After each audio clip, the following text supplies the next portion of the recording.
Chapter 11:10. Just like the current situation, not to mention the fact that a large number of students of Xeno Academy died, even if this accident didn't happen, the head captain would still investigate the matter of Quincy. Especially since Barrow admitted that he was Yawatch's subordinate, and his origin wasn't simple, he was the captain of Yawatch's personal guard. This is going to be a good show, you guys can slowly fight. Dustless, who was hiding in the darkness, looked up at the sky, and he could clearly see the figures of the captains, Jushiro Yukitake, Shunsui Kaiokura, Higashi Shiroshi. Anyway, the captains were all here. However, Dustless's line of sight was always fixed on Sosuke Aizen, and his eyes flashed with a cunning smile. "Old man, it's time to retreat, I'll play with you next time." Barrow's casual provocation made head captain Yamamoto's forehead bulge with blue veins. Instead of saying that Barrow was deliberately provoking him, it was better to say that Dustless was deliberately angering head captain Yamamoto. After all, he was now controlling Barrow with the ability of Rinnegan. "Arrogant brat!"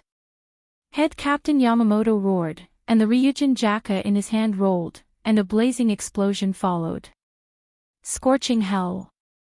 The earth trembled, and dozens of thick pillars of fire rose from the ground, covering almost the entire Soul Society, and the sky was red. That inexplicable bastard, does he want to live too long? He dares to deliberately anger old man Yamamoto, even if he wants to die, don't drag us down with him. Shunsui Kaiokura cursed, even if the blazing flames weren't deliberately aimed at him, his whole body was like water that was about to evaporate. Idiot! Glancing at Shunsui Kaiokura, Dustless directly defined him as an idiot. Although this man was actually very careful and strong, Dustless always felt that this guy's brain was somewhat damaged. All the captains are here, the game ends here. Seeing that all the captains were in place, Dustless used the power of Rinnegan to control Barrow to retreat. He was deliberately attracting the attention of these captains, there was no need to fight. In front of this old man, you still want to run. In the next 1,000 years, no one will be able to escape from me. Not Yawatch, not you. Head Captain Yamamoto sneered when he saw Raiji Barrow turning around and retreating. He gave up on chasing after him and simply stood in the air. He believed that Raiji Barrow would turn around and run back. You want to escape from Yuanlu Zai Sensei's flowing fire Jaka. This is unrealistic and impossible. Yukitake Jushiro shook his head and did not look at Raiji Barrow. The strongest Shinigami in the past 1,000 years was not just for show. Humph. A bunch of self-righteous idiots. Under the capture of Rinnegan, Dustless clearly saw the changes in the expressions of the captains in the sky, and immediately said sarcastically, "Thousands of years of peace, no strong enemy has appeared, causing you people to boast about the strength of the captain to the sky."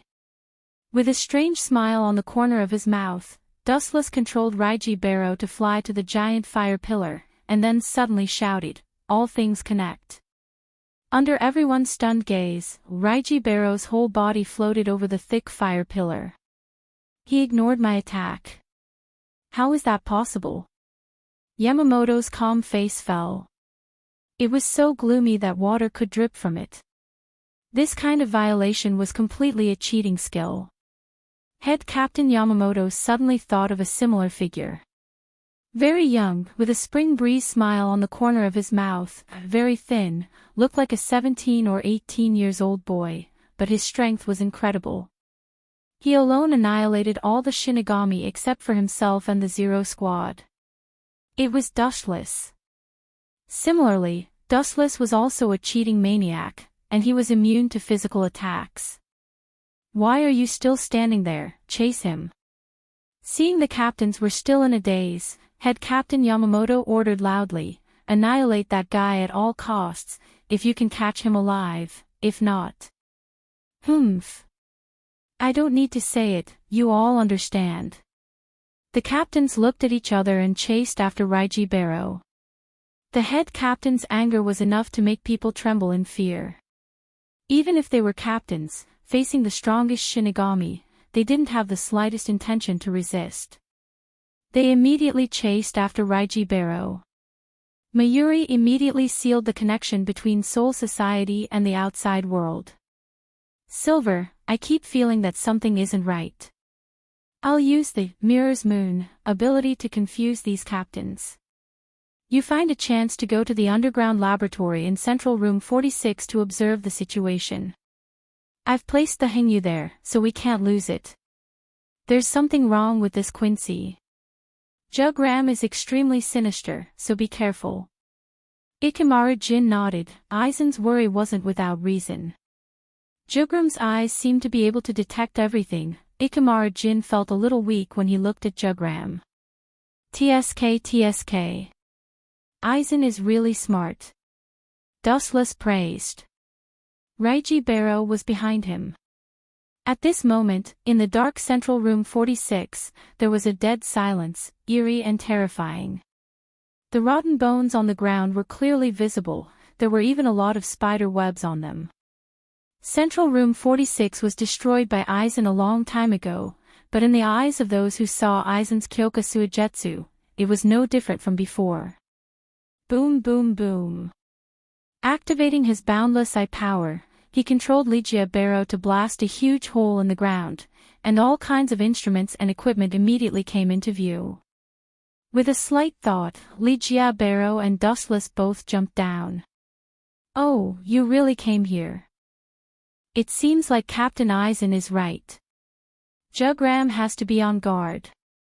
A man with silver hair came out of the darkness and blocked Raiji Baro. There is another person. How is it possible? You didn't die, your cells were melted by my Bankai.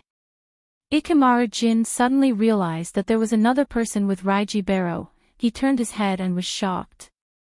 Captain Ikamaru Jin, since you saw me, please go to hell, I will take care of Uwanju in the future. With a sneer, Dustless didn't hesitate to sentence Ikamaru Jin to death. Chapter 11:11. The smile on Ikamaru Jin's face vanished. Hearing the bone-piercing murderous aura from Wu Chen's mouth, he couldn't help but have goosebumps. This is definitely a ruthless person who keeps his word. It's strange, isn't it?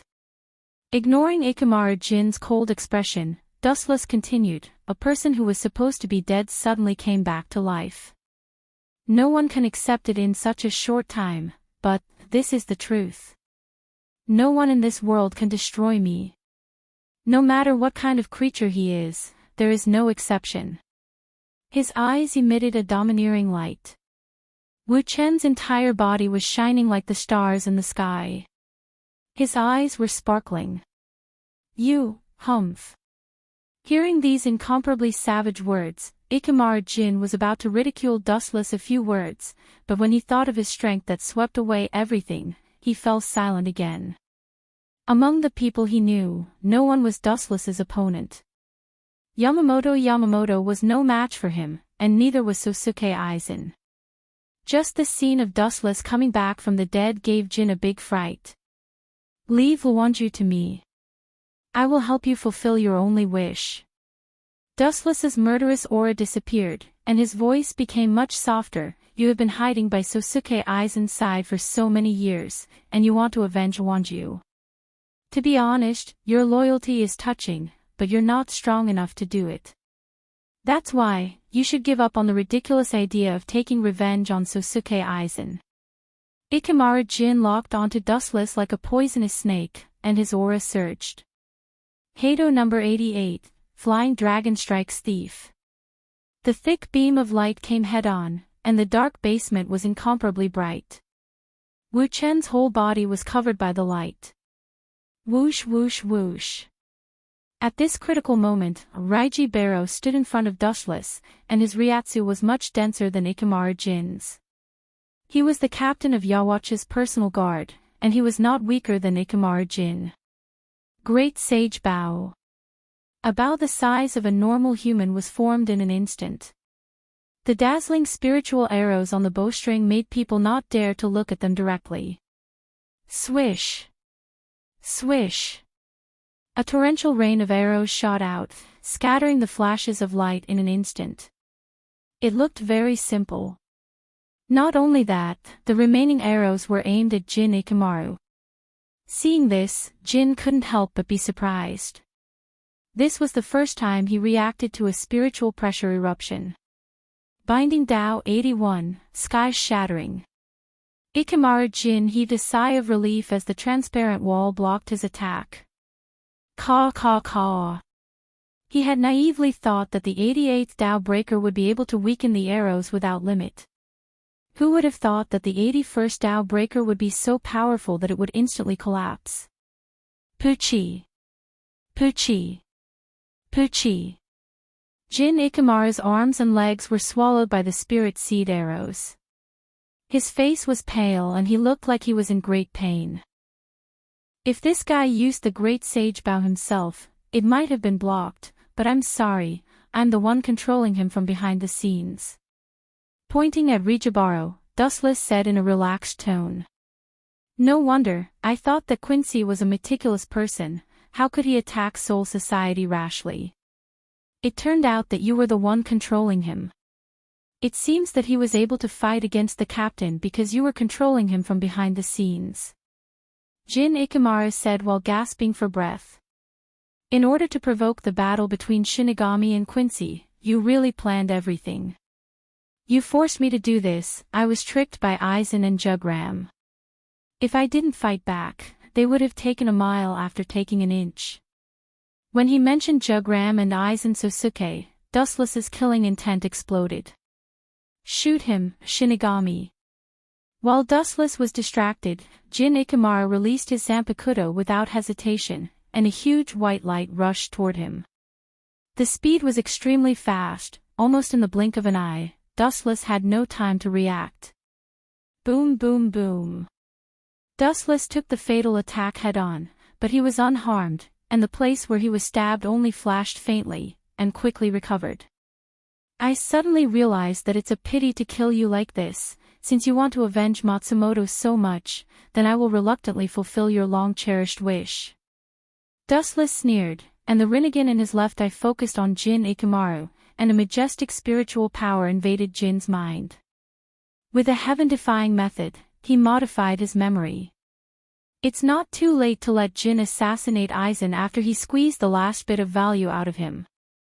This is also his long-cherished wish to avenge Matsumoto Ranjaku. It's time to leave. Sensing the majestic spiritual power that was crazily attacking him, the spiritual power was much stronger than the other captains. If he guessed correctly, it should be Aizen. Kamui. Dustless glanced at Rijit Barrow, and decisively devoured him. This guy is a bit tricky to deal with, and he can't be killed. Once he is killed, there is a high possibility that Yawatch will use Saint to revive him in the future. You are also one of us now. After taking a deep look at Jin Ikamaru, Dustless disappeared in the dark space. He had already implanted what he was going to say in Ikamaru Jin's mind. With a little provocation, he could ignite the conflict between Aizen and Yawatch. At that time, Shinigami and Quincy, as well as Aizen, would fight again. Dustless can fish in troubled waters secretly. I can't leave so easily. In a corner of Soul Society, Dustless's cold voice sounded, as if he remembered something, and resolutely chose to stay in Soul Society. Because the so-called Wandenrake is actually hidden in the shadow of Soul Society. To put it simply, Wandenrake is actually in Soul Society. After confirming that there was no mistake, Yamamoto decided to gather the elite Shinigami to attack Wandenrake and completely destroy them. However, it was obvious that Yamamoto was wrong. Quincy had been in Soul Society for many years, and Jugram was the first to launch an attack on the Shinigami. Of course, if possible, Jugram wanted to just let it go. However, Soul Society wouldn't let them go. The older generation of Shinigami, led by Yamamoto, almost regarded Quincy as a chronic pain. They couldn't wait to pull out their swords and immediately kill him. Now that Ligia Barrow dared to sneak attack Soul Society, Yamamoto naturally wouldn't let Quincy off easily. This was destined to be another bloody storm. TSK, what a pity. From the beginning to the end, Soul Society was the one who lost. The Shinigami couldn't take advantage of them. Dustless smacked his lips in pity. The key factor was Yawatch. Right now, these Quincy were just pawns. It did not matter if they were killed now. In the future, Yawatch could resurrect them all with just a thought. Therefore, it didn't matter if Quincy was completely wiped out. They could afford to hurt Quincy, but they couldn't afford to play with the Shinigami. They only had one life. I wanted to experience the power of omniscient and omnipotent, but time is a bit tight. I'll see next time. After sighing, Dustless quietly left and began to hunt down the members who were given the Holy Script ability by Yawatch. These people were actually Yawatch's nourishment. One day, Yawatch would extract their abilities to perfect itself. Therefore, Dustless decisively chose to implant something special in all of their bodies. When Yawatch devoured their souls, it would be a welcome gift to Yawatch. After the members of the Sternritter fell, their souls and the ability of Holy Script would all belong to Wabek. As long as Dustless placed the transcription seal in the bodies of those members in advance, everything would be fine. At the same time, in another corner of Soul Society, an unknown event was happening. There were only a few people, but the scene was extremely lively.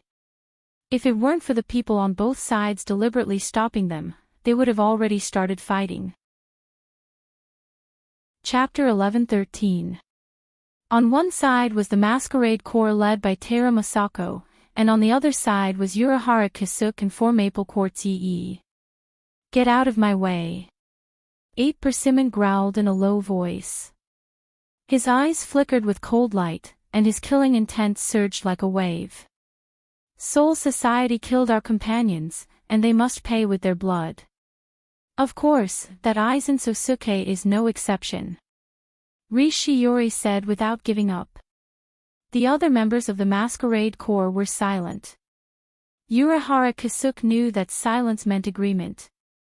I'm sorry, but I can't tolerate your actions. Now that Soul Society is going through an unprecedented disaster, I absolutely can't allow you to act recklessly. Urahara Kisuke's tone was calm and firm, expressing his stance. The members of the Masquerade Corps frowned. If possible, they didn't want to be enemies with Urahara Kisuke. After all, he saved the entire Masquerade Corps. Otherwise, all of them would have been killed long ago. Hee hee. Why do I always encounter such things? In the dark, Dustless gently observed the movements of the Masquerade Corps and couldn't help but sneer. If the Masquerade Corps also joined in, that would be great. These people were one less person to kill. Urahara Kisuke, this eyesore jumped out again. Since you want to get involved so much, I will help you. His pupils twisted sharply, and Rita Barrow once again appeared in his eyes. The cold muzzle was aimed at Urahara Kisuke. Go for me. With Dustless's roar, Rita Barrow's muzzle suddenly condensed a huge bullet. Soon after, it erupted with an aura that could destroy everything in its path. Whoosh whoosh whoosh. The powerful attack stunned everyone, and they all looked in the direction where the bullet came from. Locking on to the enemy's trace, Dustless and Rita Barrow disappeared from the face of the earth. Everyone, get out of the way. Urahara Kisuke's pupils shrank, and he quickly shouted. Although he didn't know what this huge light was, it would definitely be destroyed if it hit them. Urahara Kisuke reminded everyone to retreat, and they took this opportunity to pass through Urahara Kisuke's obstruction and rush toward the center of Soul Society. It was the center of the battle between Quincy and Shinigami. Damn it. Come back. Don't go over there. Those annihilators are dangerous. Not only will they harm you, but they will also harm Soul Society. Urahara Kisuke cursed, his tone was full of anxiety, and at the same time, a huge amount of Ryatsu surged from his body. Hee hee. You're an outsider who likes to meddle in other people's business. Others going to their deaths has nothing to do with you. Dustless, who was hiding in the dark, muttered to himself. At the same time, Rinnegan turned again, focusing on Urahara Kasuk's left shoulder. Under the control of Rinnegan Sharingan, Rise Barrow once again lifted the spear in his hand, this time aiming at Urahara Kasuk. Chapter 11:14. Hueco Mundo was always so cold and bleak, a deathly silence. The sandstorm was the truest portrayal of Hueco Mundo. The boundless void distorted and a figure stepped out from it. It was a young man with delicate features and handsome features. His deep eyes were filled with wisdom and his black hair fluttered in the wind.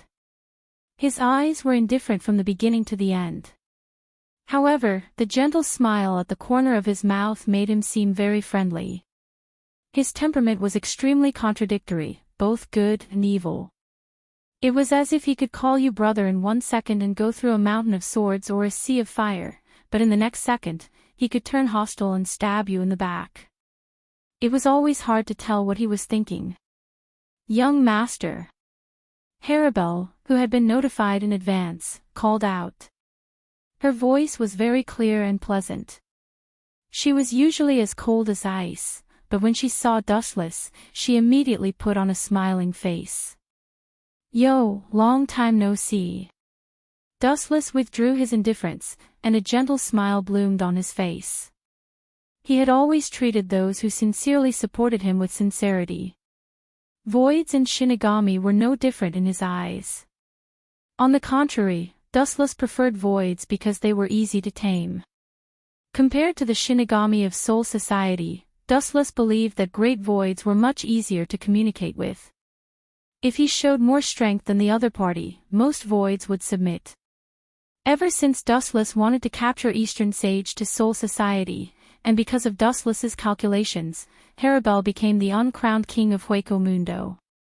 And because of Dustless's calculations, Sosuke Aizen trusted Haribel without a doubt, and gradually replaced Eastern Sage, who used to be his right-hand man. Sosuke Aizen was relieved to leave Hueco Mundo to Haribel. How have you been recently? After landing, Dustless was not in a hurry to ask about Hueco Mundo. Instead, he was very concerned about Haribel. A qualified leader should first know how to win the trust of his subordinates, and not use them without limits. A small stream flows a long stream. I'm fine. Haribel nodded and replied calmly. Hearing this, Dustless smiled. Even though Haribel hid it very well, Dustless could still clearly see the gratitude in her trembling voice. Sosuke Aizen had never shown such concern before. How's the thing I told you to prepare? Changing the topic, Dustless asked, now that you've become the king of Hueco Mundo, you should know the people I'm talking about like the back of your hand. Dustless was talking about the great voids at the level of Vastolord, Stark, Ulquiorra, Haribel herself, and a female Vastolord. Her name was Niru. Ulquiorra and Stark are both loyal to Sosuke Aizen. I'll find an opportunity to kill them both. As for Nero, the image of a little loli appeared in his mind. Dustless said softly, if the method is used properly, she can be pulled into our camp. Chapter 11:15. Las Noches Palace was dark and depressing. After Haribel became the new uncrowned king, all the big and small affairs were completely handled by her. A female void is so arrogant, one day I will kill you too. Nutla's eyes were full of greed, circling around Haribel and Nero. He was an Ajuchas, and he was fascinated by the legendary Vastolord. All voids yearned to reach that level, and the arrogant Nutla was no exception. If I devour 2 Vastolord, I will definitely break through the bottleneck and advance to Vastolord. His eyes were full of greed, and Nutla was daydreaming. In the vast expanse, he seemed to have seen the day he became Vastolord. In a secret room in Las Noches Palace. What did you say? How could it be? How could Aizen abandon her? That guy is Vastolord. Nutla asked with wide eyes, looking at Haribel in disbelief. His face was full of doubt, and his first thought was that Haribel deliberately lied to him. Nero is too kind, not suitable for battle. Therefore, Lord Aizen decided to abandon her, and let you secretly kill her and then devour her. Hannibal repeated, her tone indifferent. These words were naturally ordered by Dustless to say by Hannibal. It was very cost-effective to get rid of Nudla, an eyesore cockroach, and at the same time to pull Nero to their side. By the time Aizen realized it, his 10 blades had already been shattered into pieces, turning into nothing more than a bubble. Are you not willing? After you devour Nero, Lord Aizen will do everything to help you enter Vastolord. After all, you have the greatest potential among all the Ajuchas. Hannibal said softly, her voice full of endless magic, bewitching Nutla.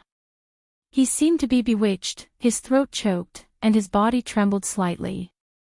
Willing, of course I am willing. Nutla said quickly, slandering in his heart, do you think I am stupid, this kind of beautiful thing, only an idiot would not be willing. But, as if thinking of something, Nudla said unwillingly, but Nero is a real Vastolord, if she really fought seriously, I would definitely not be her opponent. Although very unhappy, Nudla had to admit that he was not Nero's opponent, the gap between the two was too big. That is your own business, the road has been pointed out, whether you can do it or not depends on your ability. Hannibal said indifferently. Hearing this, Nudla's expression, and began to think about how to plot against Nero. He didn't doubt Haribel's words because Nero was that kind of person. She wasn't suited for battle and was too kind. She was the complete opposite of Hollow's nature. Therefore, Netera wouldn't be surprised if Sosuke Aizen kicked her out of the battle. The key was the method. Young master, I've already explained everything according to your method. As for Nutla's final move, I don't know. Inside Las Noches Palace, Dustless leisurely leaned on a chair, very comfortable, his face intoxicated. Chapter 11:16. On the other side, Nero and Nutla were engaged in a fierce battle. The spiritual pressure of both sides swept across the entire Las Noches Palace, causing cracks to appear in many places. However, the grand voids of Las Noches Palace turned a deaf ear to this. This kind of thing was not strange. Nutla often challenged Nero, and most of the time, the results were the same. Nutla was completely defeated. After all, Nero was a Vastolord. However, the situation this time was somewhat unusual. Nero's spiritual pressure was ferocious, more than any previous time. She was serious. You dare to attack my subordinate. You bastard, you are digging your own grave. Everyone had their own bottom line, and Nero was no exception. Looking carefully, there were 2 grand voids leaning against the surrounding walls. There were obvious bloodstains on their bodies, and they were obviously seriously injured. Oh. Nutla went too far this time. He actually injured Nero's subordinate. This is interesting. Dustless rubbed his chin and laughed strangely. If Nero was playing with Nutla before, then this spiritual pressure that was close to going berserk showed that she was serious. Yes, Nilu values her subordinates very much. Nutla really poked a hornet's nest this time. Amir Ajuchas actually dared to anger Vastolord. I have a new understanding of his stupidity. This was simply a retard. A huge aura swept across the entire Las Noches Palace. A thick energy beam spread out from Nero's body, and a destructive wave erupted. The ground was scorched, and the sky was blocked. At this moment, Nero was like a god of destruction. Damn, is this Vastolord's strength? Hateful, this damned woman did not use her full strength to deal with me before. Under this horrifying spiritual pressure, Nutla felt that he was very small and could not withstand a single blow. He was as fragile as a bug. His arrogant heart was inevitably insulted. Sneak attacking me and seriously injuring my subordinate. Even if this goes to Lord Aizen, I will not let you off easily. Nero's murderous intent was awe-inspiring. Her beautiful eyes were cold, and even the surging space around her could freeze. Go to Lord Aizen. What an idiot. Nutra laughed unscrupulously and said with disdain, oh right, I forgot to tell you. The person who ordered me to kill you is Sosuke Aizen. Well said. Dustless, who heard this from afar, was overjoyed and secretly gave Nutla a thumbs up. Impossible. Niru was stunned for a moment before she sneered, you want to trick me into betraying Aizen? Are you kidding me? Do you think I'll fall for it? Too naive. You're the idiot. Sosuke Aizen is only using us as pawns. He wants us to be his pawns. Do you think your personality is suitable? You are too merciful, so you must be removed. Nutra laughed wildly. His laughter was full of sarcasm. Seeing that Nero was silent, he continued to attack her bluntly. Look at our fight. We have already destroyed Las Noches, and no one has stopped us. This shows that you have been abandoned. When these words fell into Nero's ears, it was even more serious than being cut several times in a row. She clenched her fists tightly. Humph. Aizen said that as long as I kill you, I can devour you, and he will help me advance to Vastolord.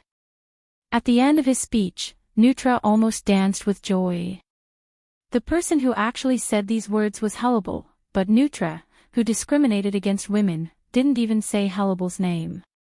Anyway, Hellable was just a messenger.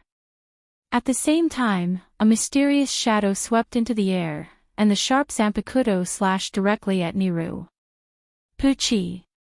Caught off guard, Niru was immediately seriously injured, and the bone mask on her forehead was crushed by the ferocious blade. Her face turned pale, and she suddenly spat out a big mouthful of blood. But the most surprising thing was that Niru's Ryatsu fluctuations gradually decreased, like a deflated ball, and the majestic Ryatsu in her body dissipated in an instant. No wonder he is so confident, he actually conspired with others. Hellable's face changed, and she looked at Niru with a bit of self-blame in her eyes. As a female Greater Void, and Vastolord, the two of them had a good personal relationship. Enough, you go and stop the Greater Void reinforcements, leave these two to me. Looking at the figure who attacked Niru, Dusla stepped out and disappeared like a hurricane. The pink Greater Void, called Arsaporo, was also one of the future 10 Blades. His strength was good, especially 200 years ago, he was said to be Vastolord. Later, for some reason, his soul was divided into two and he was demoted to the current Ajuches. I'm coming. Seeing this, Nutra was overjoyed, and he quickly rushed toward Niru. At this moment, her Ryatsu dissipated, and she was at her most vulnerable. Puchi. A golden light flashed, and Nutra's face turned pale, and he was shocked to find that his arms were cut off by the light. The light condensed, and Dustless's figure appeared. Looking at Niru, who was on the verge of collapse, Dustless stepped forward. Dustless breathed a sigh of relief and gave Niru a comforting look. Phew, fortunately, she's fine, just some superficial wounds, no big deal. Who are you? The pink-haired Arsaporo asked. Looks like a Grim Reaper. But you dared to break into Las Noches Palace alone. Even if you are a Grim Reaper, you will die. Hearing this, Dustless stared coldly at Nutra. This meddlesome Ajuches was beyond his expectations, and Niru was injured. It's you two who should die. Chapter 11:17. His deep eyes spun, and a murderous glint flashed. Nutla and Sal Apollo's hearts skipped a beat. They knew that things were not going well. Those ferocious red eyes seemed to want to annihilate their souls. They were in extreme pain as if they were being burned by the invisible fire of the Red Lotus. They were almost melting. Nutla and Sal Apollo saw this and took a step back. Even though Dustless did not have any Ryatsu fluctuations, his glance was enough to make them tremble in fear. The two of them could not help but break out in cold sweat. Bastard! After taking a step back, Nutla, who realized what had happened, was shocked and angry. If there were not so many people around, he would have slapped himself. He was so scared by a person's gaze that he kept retreating, unable to resist. Just thinking about it made Nutla's whole body explode. What kind of humiliation was this? The sword of the Grim Reaper can't hurt me. Among the 10 blades, my steel skin is the hardest. Nutla laughed arrogantly. And I have this ability. The arms that were cut off by Dustless suddenly emitted a strange reiatsu fluctuation. Immediately, the severed arms quickly regenerated. So, what are you trying to say?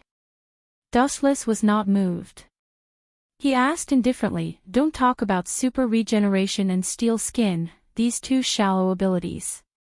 Even if you have the ability to resurrect the dead, you are still doomed to die. You said my ability is shallow. Nutla was stunned. He immediately laughed out of anger and said, is that so? Then I will let you understand what it means to defy the natural order. The word shocking is a true description of me. After saying that, Nutla waved his horrifying weapon and stabbed. His speed was so fast that only a black afterimage could be seen. Even because the sand was too soft, the place where he passed by set off a storm. You are short-sighted. Do you really think that Arankars are invincible? Don't be ridiculous. Don't say that you are just an Achuka's Arankar. Even if you are a Vastolord, in fact, you are just a so-so. Dustless sneered. The so-called Vastolord was actually very fragile. At least in Dustless's eyes, it could be destroyed with a flick of his finger. For some captain-class Shinigami, Vastolord was just as vulnerable. For example, Aizen Sosuke could suppress a jutsus with Reiatsu alone. He could kill Vastolord with one strike.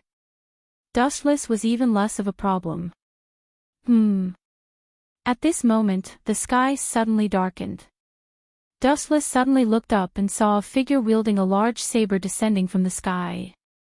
The force of his falling body was like a mountain that weighed hundreds of tons. Go away. This guy is very strong.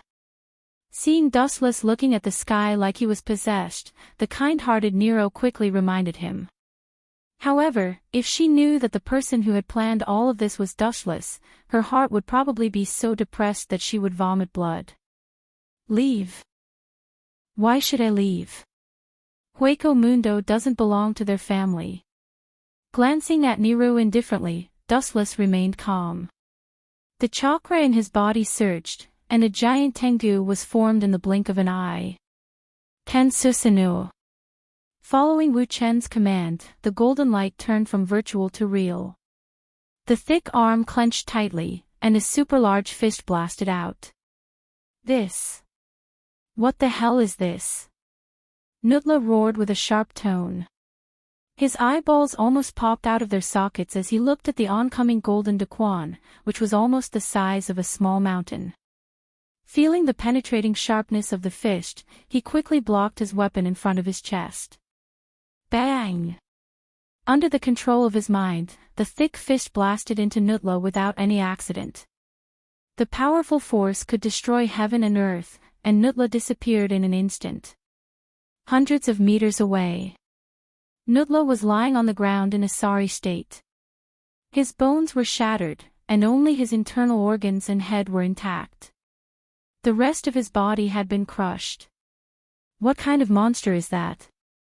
Lifting his head with difficulty, he saw the terrifying Tengu armor, sensed the heart-palpitating power, and the injuries all over his body. Nutla's self-esteem collapsed in an instant. I must tear you apart alive, I must. Nutla gnashed his teeth and said hatefully, revealing a hysterical madness in his words. Listening to this determined tone, it seemed that he wanted to perish together with Dustless. However, he didn't have the chance. Dustless turned into a rainbow light, illuminating a large area of Las Noches Palace. The dazzling light made people not dare to look at him directly. What does this guy want to do? Nutla was stunned. Looking at Dustless, who had turned into a flash of light, a hint of fear instinctively flashed in his eyes. He quickly used all the strength in his body to activate super regeneration. He instinctively felt that something was wrong. Are you still going to struggle? But it doesn't matter. You're lucky that your internal organs weren't destroyed just now. This time, I'll crush your entire body. With a sinister smile, the light gathered in Dustless's hands swarmed out.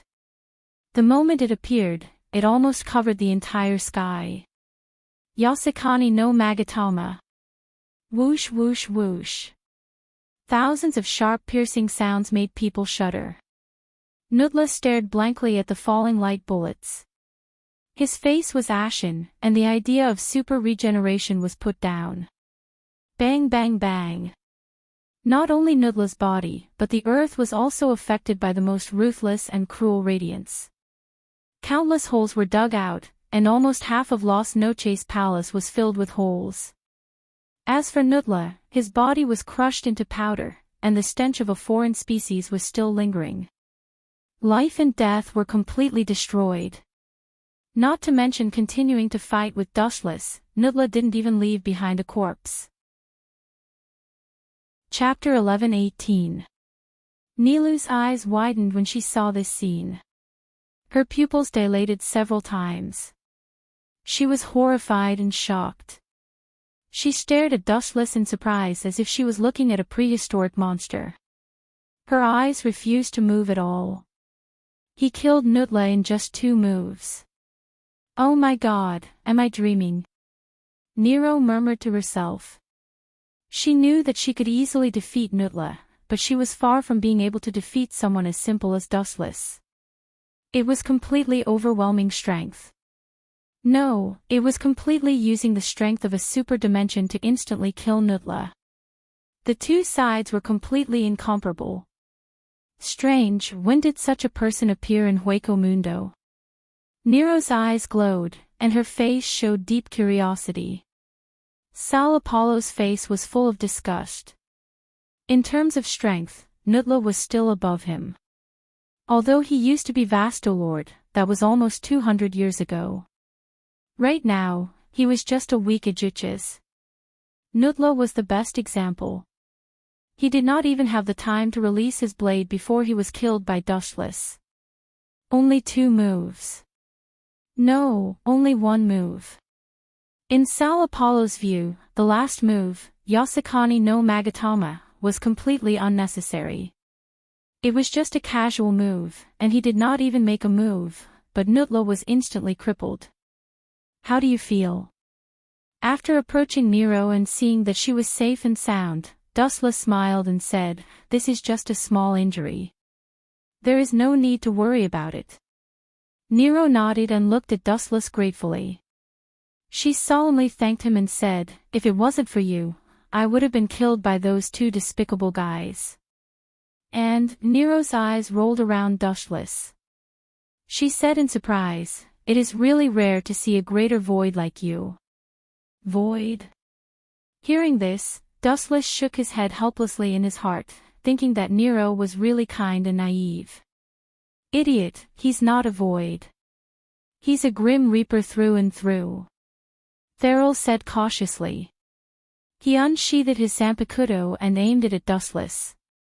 Let's put our personal grudges aside and work together to kill this Shinigami. Since you are loyal to Aizen, you should know that his enemy is the Shinigami. It would have been better if Sal Apollo had not said anything. Now that Sal Apollo had mentioned it, Nero was instantly enraged. The majestic spiritual pressure that had disappeared earlier was now completely restored, and it pressed down on Sal Apollo with an overwhelming force. The waves were endless like the sea, wave after wave, and they were endless. Caw caw caw. Unable to withstand the destructive and suffocating spiritual pressure, visible cracks began to appear on the steel skin on Sal Apollo's body. Aizen. I want to kill him. Nero's words were shocking. She turned her head to look at her subordinates who were in a terrible state, and her dormant killing intent erupted. People have reverse scales, those who touch them will die. Now that Sosuke Aizen indiscriminately sent people to kill her, Niru naturally wouldn't just sit there and wait for death. TSK. It seems that my efforts were not in vain. I'll have to provide free labor in the future. Dustless said happily. Looking at Nero's hateful expression, he sighed that women were indeed creatures who could distinguish between kindness and hatred. Towards betrayers, they all harbored a deep-seated hatred. Of course, betrayal was actually nonsense. It was just that Dustless had plotted against Nutra once. Caw. The void instantly twisted into a whirlpool, and a pink light appeared. The extremely dense energy fluctuation attracted Dustless and Nero's attention. Is this Wang Su's flash? Nero's pretty face was extremely ugly, and crystal-clear beads of sweat fell from her forehead. Normally, she would not be afraid, but now, she was powerless to deal with it. She involuntarily looked at Dustless. Thinking of his exaggerated strength, Nero calmed down a lot. Dustless was far stronger than her, so destroying Void Flash was naturally a piece of cake for him. It was just a small matter. Go to hell, you two eyesores. Feral Apollo said hatefully. He exerted his Ryatsu, and the pink Void Flash grew bigger and bigger. Whoosh. The light that had reached the bottleneck gushed out, directly crushing Dustless and Niru. Its power was extremely powerful. Everything that was covered by the pink light was distorted, and even the passing wind and sand were forced to change their trajectory. Boom. The moment the energy sphere appeared, it turned into a thick beam of light. Dustless and Nero were not worth mentioning. They were so small that they could be easily killed with a flick of a finger. Scared out of your wits? Serves you right. This is the Wang Su's flash that I used with all my strength, so its power is naturally extraordinary. It's normal for me to be afraid. Nutra smiled proudly, and his smile was very arrogant. You're mistaken. Dustless shook his head and denied it lightly. I didn't dodge not because I was scared out of my wits, but because there was no need to dodge at all. You want me to escape? You don't deserve it. Then, under Feral Apollo's shocked gaze, Dustless slowly raised his right arm and swept it up, hitting the incoming Void Flash head-on. Whoosh. The Void Flash that was powerful enough to destroy the sky was suddenly forced to change its trajectory and swept toward the sky. It was casually slapped away by Dustless. How is this possible? I must have forgotten to bring my eyes when I came out in a hurry, and my old eyes must be seeing things. Feral Apollo gasped and said in a daze. His tone became abnormally slow, and his eyes were fixed on Dustless. Especially when he saw that Dustless looked as if nothing had happened, he was even more certain of his thoughts. It was definitely an illusion. Chapter 11:19. Sal Apollo's face alternated between red and purple as he clenched his fists tightly. Whether it was an illusion or a dream, he had to admit that the Dustless in front of him was a super god. Damn it, if I'm dreaming, it should be my dream. Why is he so strong in my dream? This isn't fair. Sal Apollo cursed in his heart. He felt powerless, and even though he tried to suppress the fear in his heart, his pale face betrayed him. This was the first time he had witnessed such a miraculous scene. Flash had sent Wang Su flying with a single hand. Boom! At the same time, a deafening roar came from the sky, and a pink light covered the sky within a few kilometers, creating a large vacuum. TSK. If this Void Flash didn't explode, you would have thought that I did something to it. No, you would have thought that you overslept. Looking at the dumbfounded Sal Apollo, Dustless teased. While speaking, his words were full of sarcasm and disdain. Don't be so smug. Hearing this, Sal Apollo's face changed greatly. He had always thought of himself as superior, so how could he stand being mocked by dustless? He was the most outstanding scientist in Hueco Mundo, and no one had ever dared to speak to him in such a disdainful tone. Even Sosuke Aizen spoke to him as if he was equal. He's very strong, and his body is very unusual. Be careful. Seeing dustless's arrogance, Nero had to remind him, he's not as simple as he looks on the surface. I remember that about 200 years ago, he was a complete Vastolord. Later, for some reason, his soul suddenly split into two, and his strength fell to a jutches. Humph. It's too late to say anything now. This blind death has angered this genius. He must pay the price to appease my anger, his life. Seeing that Nero had revealed his identity, Sao Apollo immediately clamored. His arrogance made it seem as if he would kill even the King of Heaven. I know. Dustless nodded. His next words made Nero and Sao Apollo vomit blood. He said, if it weren't for the lack of time, I would have dissected him and observed him. His soul can be divided into two. He's not simple. Dustless's tone was full of praise.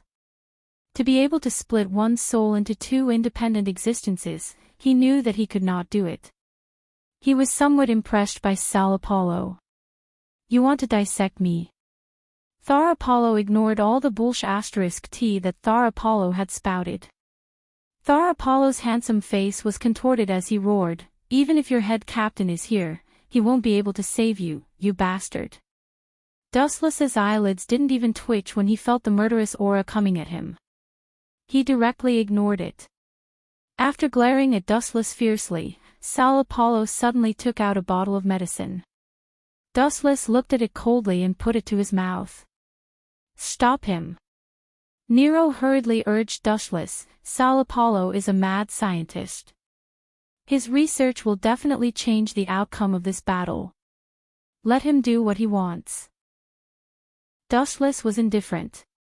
He said nonchalantly, I'm looking forward to seeing what effect the medicine will have on him. Nero didn't know whether to laugh or cry.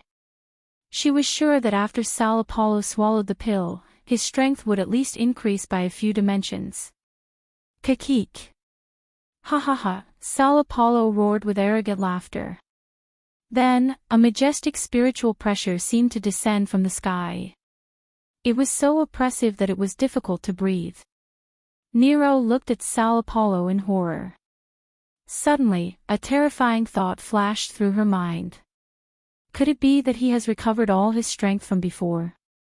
Looking at Sao Apollo, Nero's eyes flashed with astonishment. She could clearly feel that Sao Apollo's spiritual pressure was rapidly expanding, surpassing her at her peak. After all, Sao Apollo was Vastolord more than 200 years ago. I really don't know what you are afraid of. Just because he is Vastolord and has recovered his peak strength. Don't just limit your vision to Vastolord. Set your sights higher. There are many existences in this world that are stronger than Vastolord. For example, Sosuke Aizen, who you used to work for. Dustless explained calmly, turning a deaf ear to the immense spiritual pressure emanating from Sao Apollo. TSK.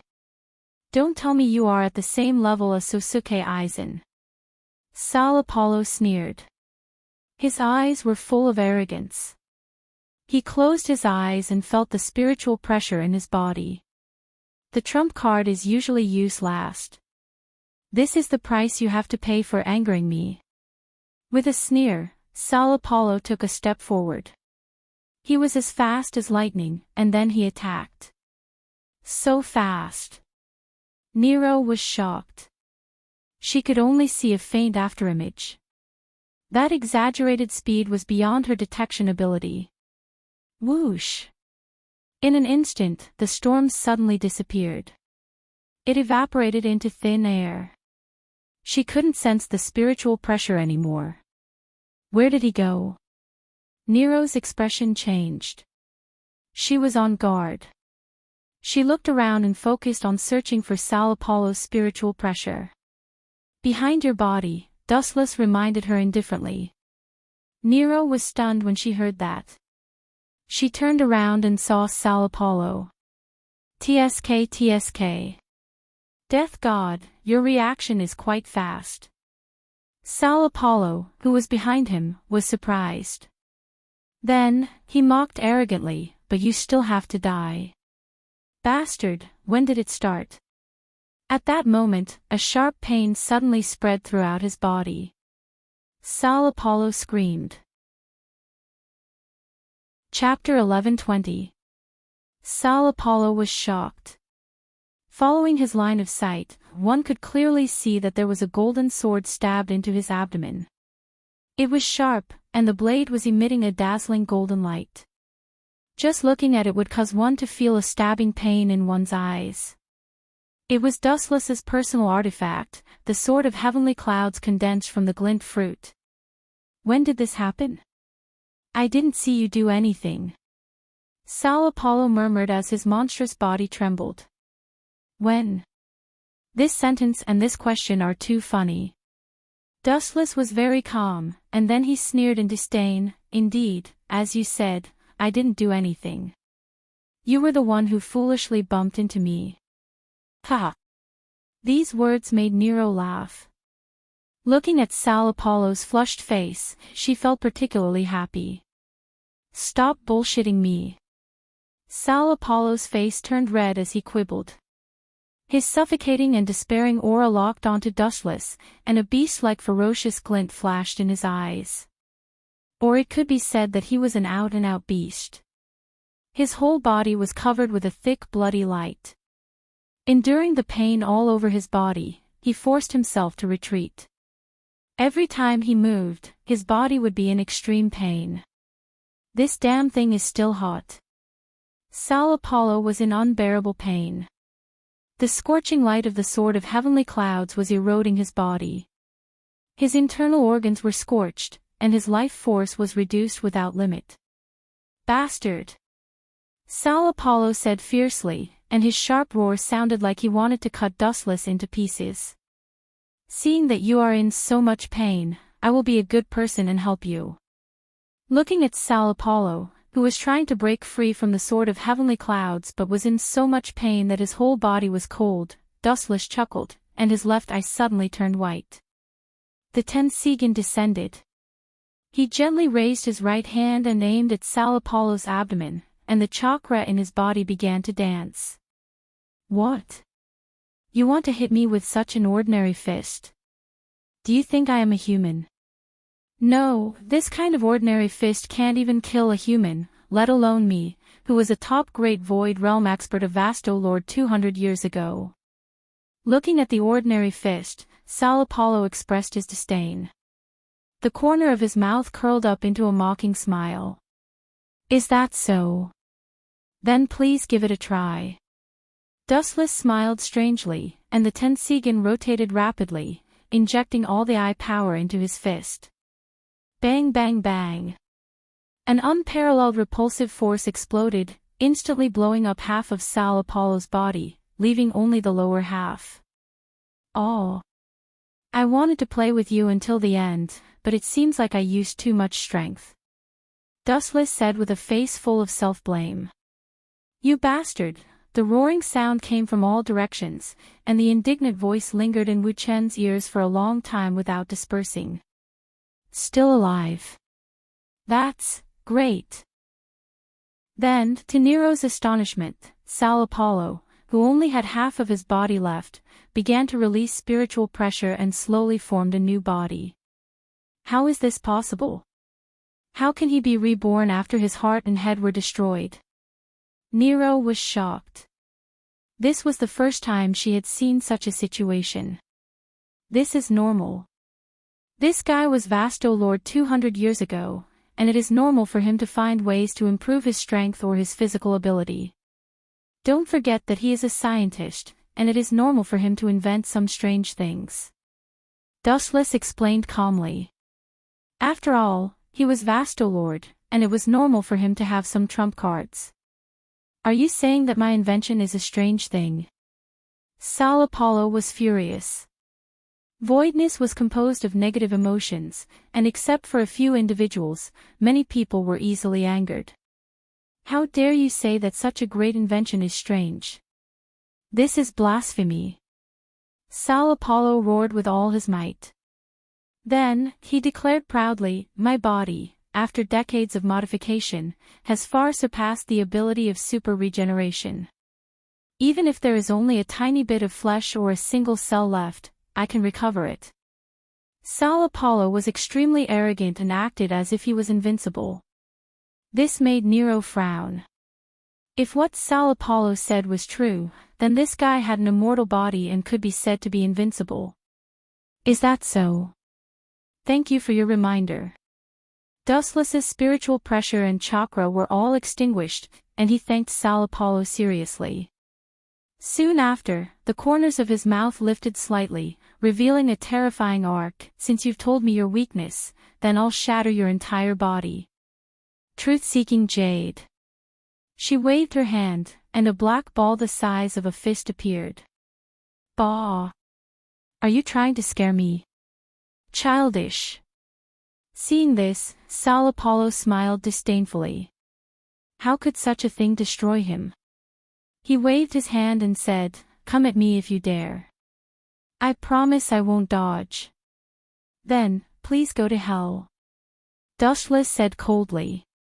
With a thought, the truth-seeking jade instantly enlarged by hundreds of times, turning into a large ball and swallowing Sal Apollo, who was unaware of it. He didn't even have time to scream before he disappeared. Now, except for Baligan, the king of Hueco Mundo, who was killed by Dustless last time, there was one less Vasto Lord. Won't Aizen Sosuke vomit blood from depression? Dustless thought to himself. Baligan had been killed, and so had Grimjow, and Nutla just now, and Sal Apollo were no exception. Hellable used to be Dustless's secret chess piece, and now Nero had been betrayed by him. Aizen Sosuke's 10 blades were in pieces. Chapter 11:21. The tip of the truth-seeking ball annihilated Sal Apollo. He was too careless to fight back, or rather, he didn't care at all. No one would have thought that such an ordinary-looking little sphere would be so terrifying. It was able to turn everything it came into contact with into ashes. The strangeness of it surpassed any of the techniques used in the world. Nero had never seen such a shocking trick before. She knew that Sosuke Aizen couldn't do it. She keenly felt that the ball didn't have Ryatsu. It was made of a special kind of energy. She had never seen it before. How is this possible? Nero's eyes widened, and her mouth opened so wide that a fist could fit in it. She was so shocked that her whole body was numb. The eyes that looked at Wuchen were filled with obvious changes. They were filled with blind worship and respect. Hueco Mundo was a place where the strong were respected. If you were strong, you were the boss. If you weren't strong enough, you could only be bullied. Aizen was a Shinigami who could ride on top of all the grand voids because of his unprecedented strength. That's the best. It'll be easier to fool them. Seeing this, Dustless smiled and deliberately said, that bastard Sosuke Aizen is really hateful. He even betrayed his own subordinates. After saying this, Dustless looked at Nero's half-dead subordinates. I will kill him. Nilu said with hatred. She looked at the subordinate officials with red eyes. She looked like she was about to cry, and I felt pity for her. However, it's a pity that you can't kill him in this state. Sosuke Aizen's strength is second to none in Soul Society. Even the so-called Vasto Lord can't withstand a single move from him. Dustless deliberately said, obviously raising Sosuke Aizen's strength. He said, maybe you don't know, but in Soul Society, even the head captain doesn't dare to underestimate him. Hearing this, Nero's face fell, and the fire of hatred gradually extinguished. At the end of the void was Vasto Lord. It was obvious that this was the end for her. But, the sudden words made Nero stunned. She was very nervous and excited. She looked at Wu Qin with eager eyes. He was her only life-saving straw. His watery appearance was quite cute. Isn't it a bit too much to fool her like this? Dustless felt strange. Nero was sincerely wiping her mouth, but then he remembered Sosuke Aizen's actions and shook his head resolutely. This was not a trick, this was his mother's redemption. Vast, O Lord, is the fixed point of nothingness, but it is not the end point of Aaroncore shattering. Hogyoku can only remove part of the mask on your body, so Aaroncore shattering actually has the possibility of improvement. Wuchen explained with a chuckle, his tone was extremely certain. At this moment, a golden rainbow rushed over. 1,000 meters, 100 meters, 10 meters. Its speed was extremely fast. In the blink of an eye, it was infinitely close to Nirvana and dustless. It's you. Her pupils constricted, and after seeing who it was, she said warily, Hellable. Are you here to kill me as well? Of course not. Before Hellable could speak, Dustless interrupted, in fact, she's one of my people. Her purpose is to spy on Sosuke Aizen. Her cold and calm tone made it seem as if she was narrating a trivial matter. How did you do it? Hearing this, Neru's eyes lit up. Now, Hellable was the uncrowned king. Sosuke Aizen left everything to Hellable, which showed his trust in her. Who would have thought that Hellable was a spy? Dustless was a Shinigami, but from the current situation, he was not an enemy. I helped Hellable remove her mask. Dustless said to Nero with endless temptation, it's actually very simple, but also very difficult. At least in this world, I'm the only one who can do it. Hellable also instantly took off her mask. Her snow-white skin was exposed, and her huge meatball swayed. She didn't care about Dustless's existence. Damn. It's even bigger than my head, this feeling, tsk. Wu Qin was dazzled for a while. His eyes were dazzled. If it weren't for Nilu in front of him, he really wanted to experience how it felt. Nero's eyes flashed with desire. Although Hellable's important subordinates were exposed, she didn't care. For Shulai, this kind of trivial matter was not worth mentioning. Growing up in an environment where the strong preyed on the weak, they only pursued power. Greetings, my lord. Nero immediately knelt in front of Dustless to show her loyalty. She naturally knew why Dustless wanted to do this. Get up, Sosuke Aizen is our enemy. Dustless chuckled and immediately raised his hand to help her up. Nero was slightly moved. Sosuke Aizen would not do this. Bring your subordinates here, I can restore them. Looking at Nero's dying subordinates, Dustless wanted to be a good person to the end. Of course, to be precise, he wanted to win people's hearts. Super regeneration was not an ability that every Shulai had. Nero's subordinates did not have this ability, so their bodies were destroyed and they could only wait for death. This kind of problem was very tricky for Nilu, but it was just a small matter to Dustless. There was no problem at all. Thank you, my lord. Nero was grateful and her tone was unusually excited. It's rare to see a great Shulai like you. Dustless sighed with a thought-provoking tone. Nero was the only one in Hueco Mundo who would put down her face to beg for help for her subordinates. However, perhaps this was why she was so cute. Chapter 11:22. Nero was filled with respect and admiration for Dustless. Perhaps it was because they were both rare females, or because they were both Vastolord, but she often interacted with her libel and knew her personality. Now that Dustless could pull this female iceberg to his side, Nero was surprised. Also, because of her libel, she felt a sense of belonging to Dustless. After all, they were both Vastolord, and they shared a common language. Sir, wait. Don't call me sir, call me young master. Dustless's face was stern, and his tone was firm. It was as if he would turn hostile if Nero called him sir again. Nero was stunned and subconsciously looked at her libel. The latter helplessly shook her head and frowned. Dustless's habit also gave her a headache. You children don't understand the world of adults, and don't ask too much. In short, don't call me sir, Dustless said with an unfathomable look. That's because everyone who calls me sir is a traitor. Wu Chen secretly complained in his heart. He immediately looked at Nero, who wanted to say something, and asked, "What's the matter? Tell me." Nero nodded and asked, "What's the next step of our plan? Are we going to kill Sosuke Aizen?" These words attracted Hurlabel's attention, and she eagerly looked at Dustless. "It's still too early," Dustless replied. The two women's eyes dimmed, and they seemed disappointed.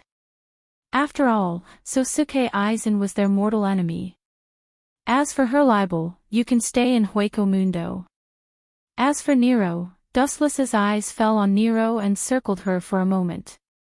He suddenly made a decision and said, "You will stay with me for the time being. There are still many things I need you to do." Nero didn't say anything. At the same time, the fierce battle in Soul Society continued. Although Yawatch himself didn't appear, the battle was still earth-shattering. The eyes of both sides were red with killing intent as they fiercely fought back and forth. The entire quiet Soul Society was severely attacked and turned into a pile of ruins. Not only that, the scale of the war gradually spreading to the entire Soul Society. Blood dyed the ground red, and the air was filled with the pungent smell of blood. At a certain border area. Dow Breaker 90, Black Coffin. The razor-sharp black lights attacked from all directions. There were so many of them that it was not as simple as tens of thousands. All of them attacked the blonde man. Pucci. Pucci. Pucci.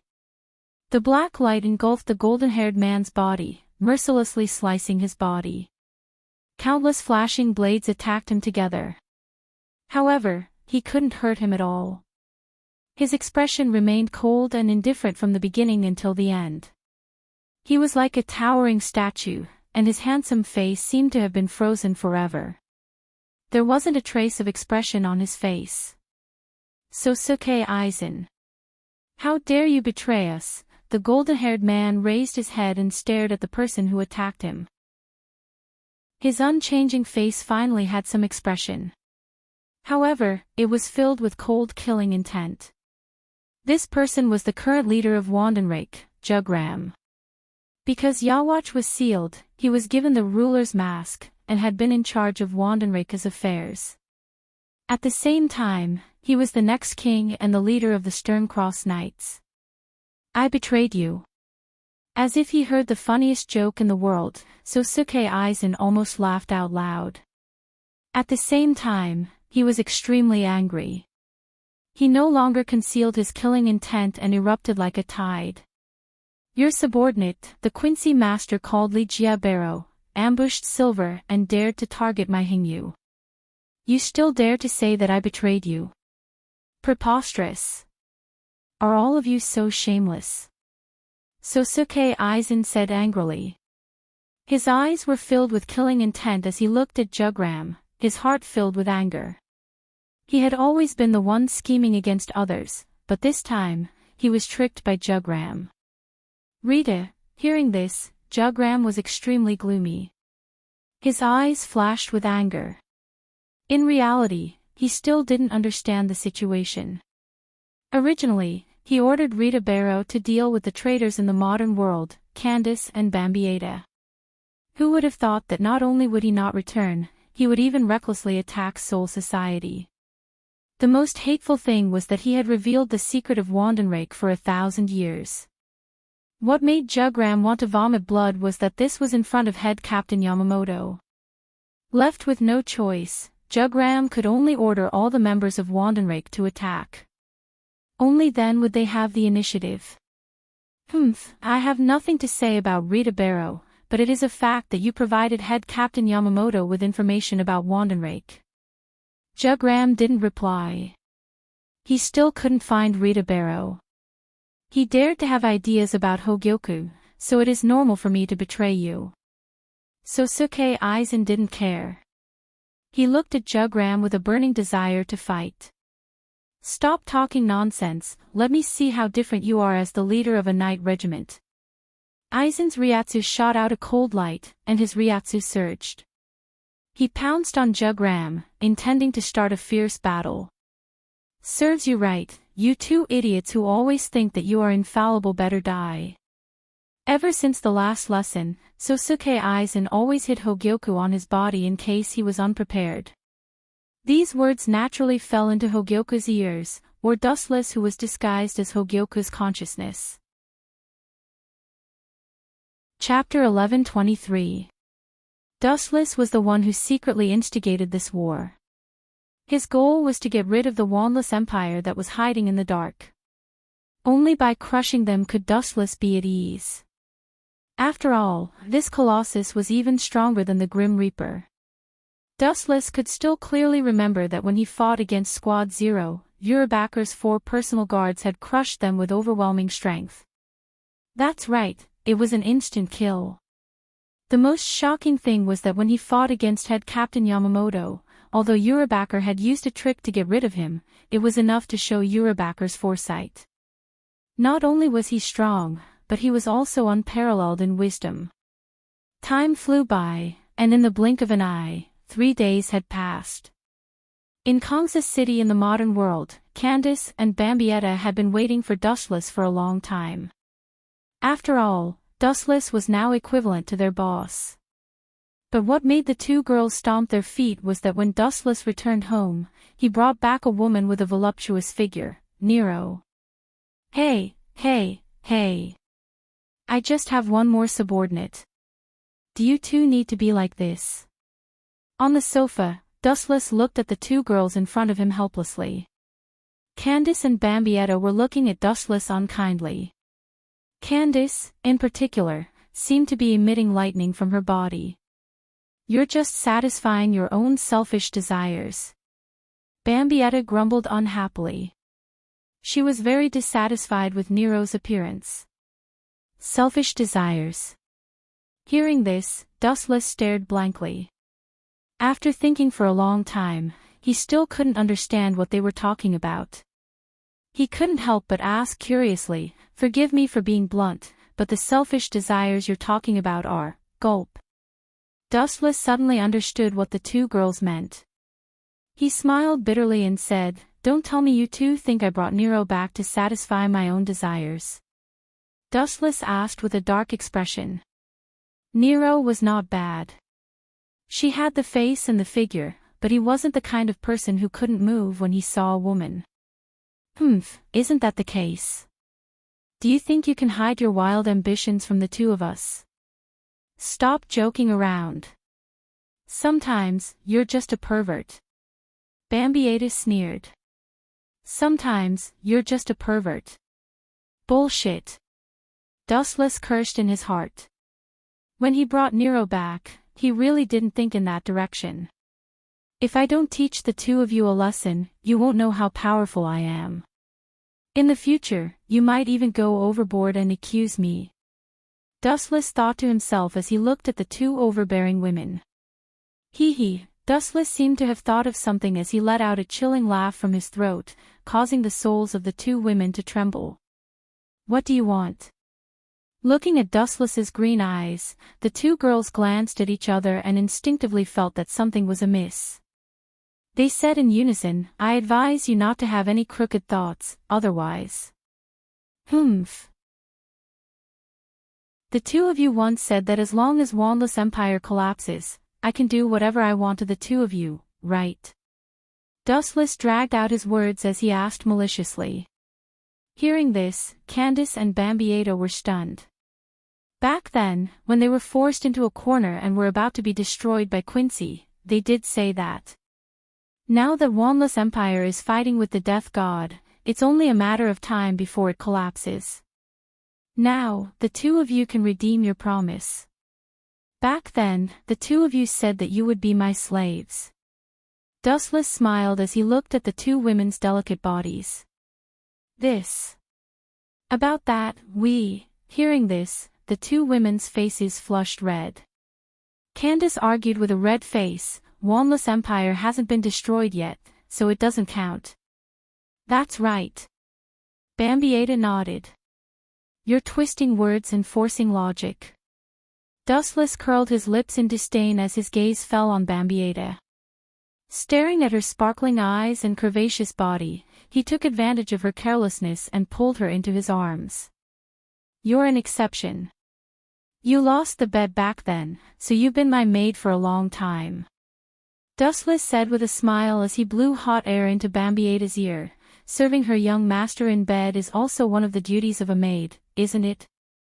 You. Bambietta's face flushed red as a strange emotion spread through her. Especially the scorching aura from Wu Chen's body, as well as the faint smell of sweat, it caused her mind to be in a mess. Little Bambietta, just obey him. Seeing that Dustless was only circling around Bambietta, Candace relaxed and said with a smile, You're his maid anyway. You're right. Dustless gave her a look of praise, then looked at Candace who was beaming with joy. Feeling rather displeased, he said in a strange tone, I don't want someone who offers herself to me. She probably stinks of sweat.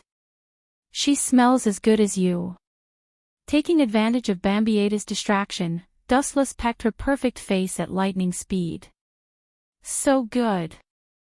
So smooth. Bambietta was dumbfounded. She subconsciously touched her face that was still stained with saliva and was instantly petrified. You. Candace was even more furious. She naturally understood that Wu Chen's eccentric voice was mocking her behind her back. He actually mocked her for stinking of sweat. It was difficult for Candace to remain calm. Just as the two women were about to explode in anger, a powerful spiritual pressure invaded them like a basin of cold water that extinguished their flames. Even Dustless frowned and restrained his playfulness. This spiritual pressure was extremely powerful, but it was not hostile. Instead, it deliberately lowered its spiritual pressure when it arrived to show its friendliness. Chapter 11:24. Dustless's playful heart gradually extinguished as he carefully sensed the changes in spiritual pressure. He could not help but be surprised because he felt that this abnormal spiritual pressure was very familiar. He had encountered it before. Who could it be? Dustless murmured, frowning as he thought to himself. It should be a powerhouse you once knew. The other party deliberately lowered his spiritual pressure as a gesture of goodwill. Otherwise, he would have already killed his way in. Candace showed her rare wise side as she analyzed carefully. Although the other party deliberately lowered his spiritual pressure and controlled it very skillfully, it's obvious that he has undergone years of training. He's obviously a captain-level Grim Reaper. No matter who he is, if he doesn't know what's good for him, I don't need to reason with him. Dustless stretched his waist lazily. No matter who the other party was, there was no need to care.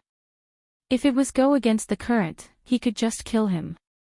Soul Society was now in a mess anyway, and no one would care about what happened in the modern world. Candace and Bambietta looked at each other and fell silent. After all, Dustless was their boss, and now that their strength had been taken away, they would only be a hindrance, so they simply chose to turn a deaf ear. I hope I didn't choose the wrong person. Outside the villa, a middle-aged man with a hat muttered to himself. Oh, what a rare guest.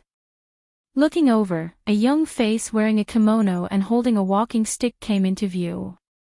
He was very young, but his eyes were exceptionally weathered. Isn't this Manager Pu Yuan?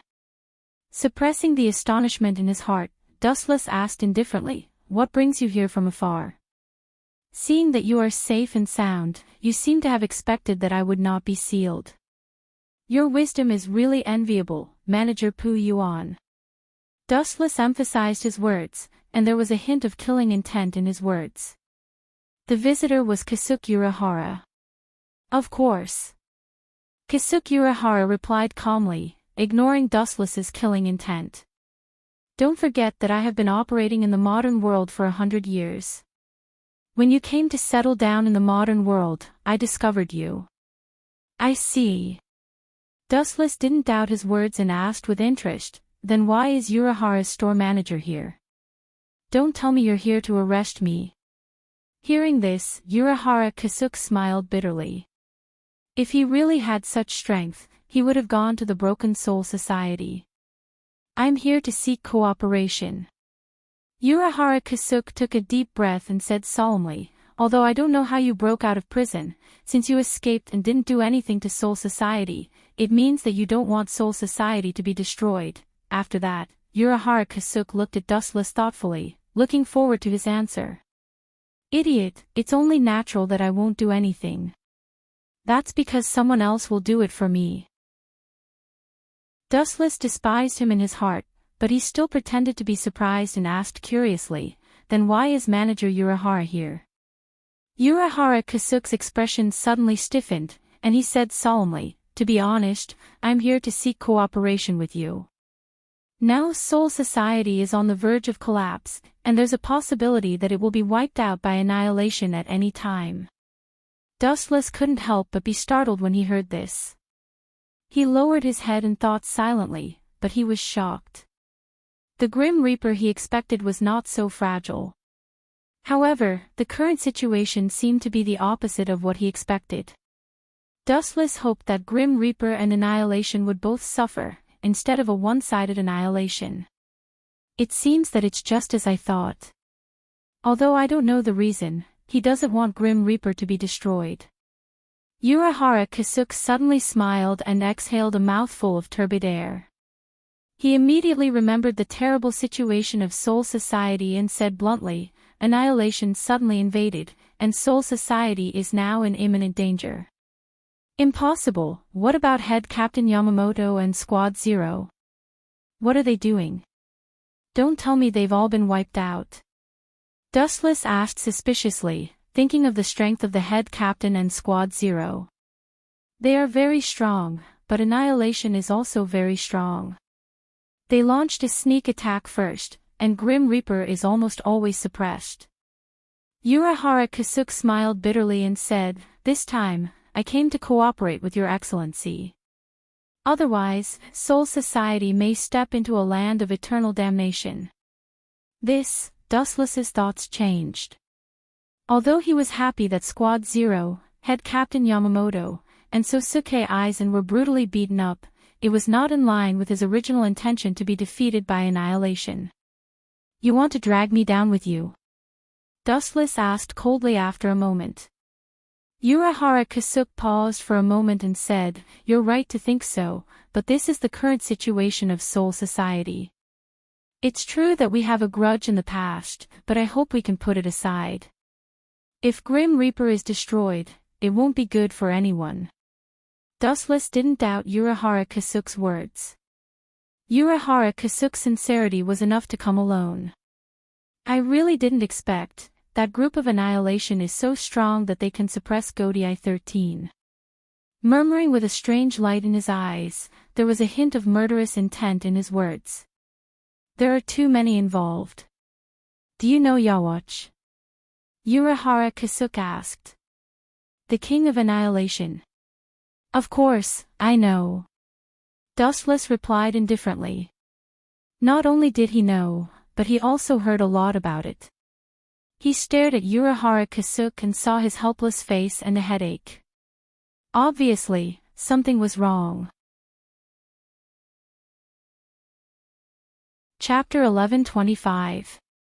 Perhaps Urahara Kasuke's words were exaggerated, but it was undeniable that Soul Society was in a stalemate.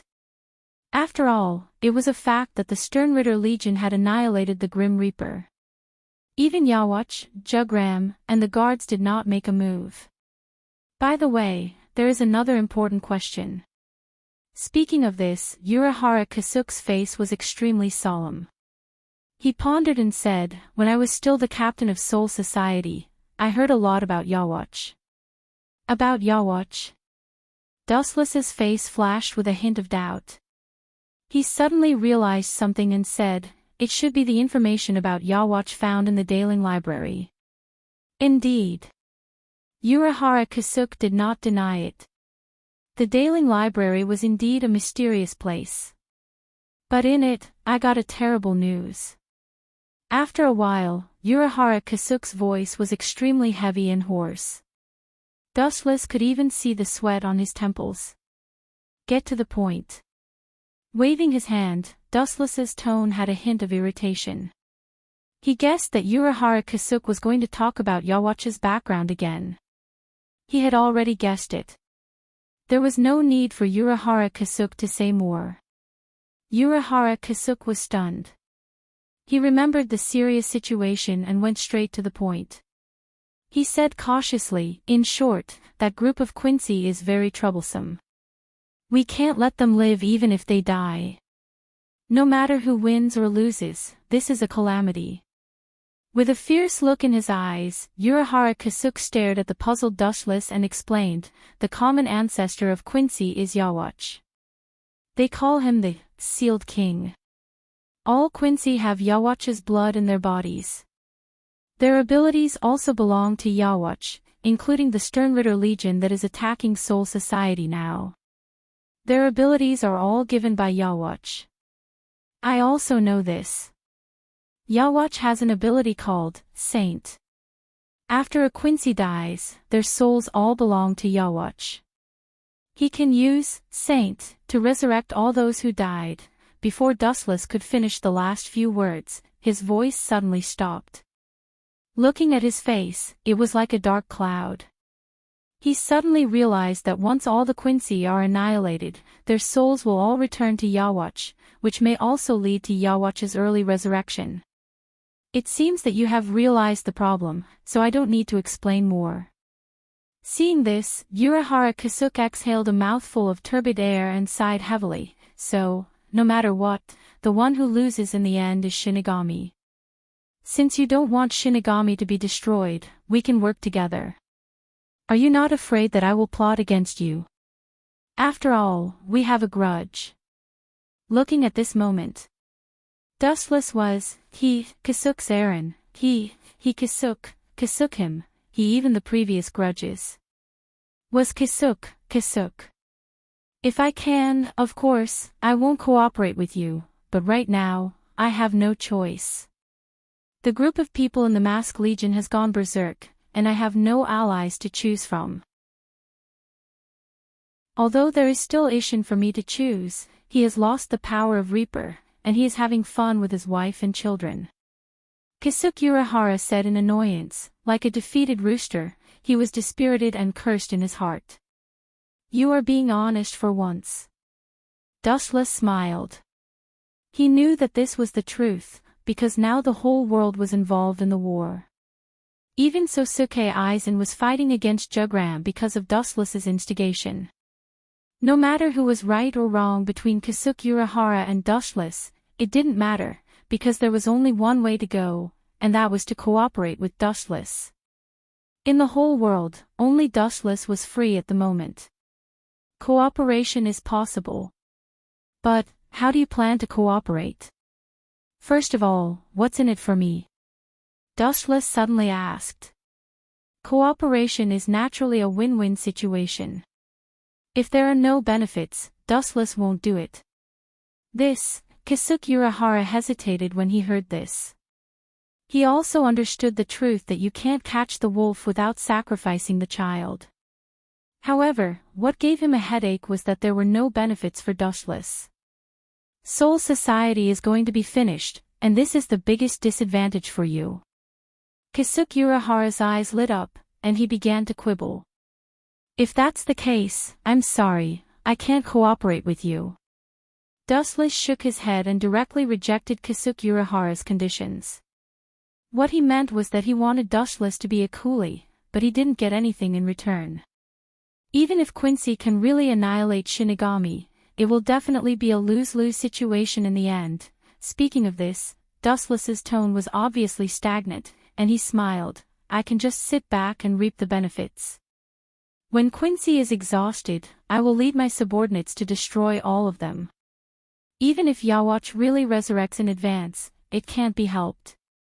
I don't think I'm not his opponent. Kasuke Urahara's face was obviously ugly.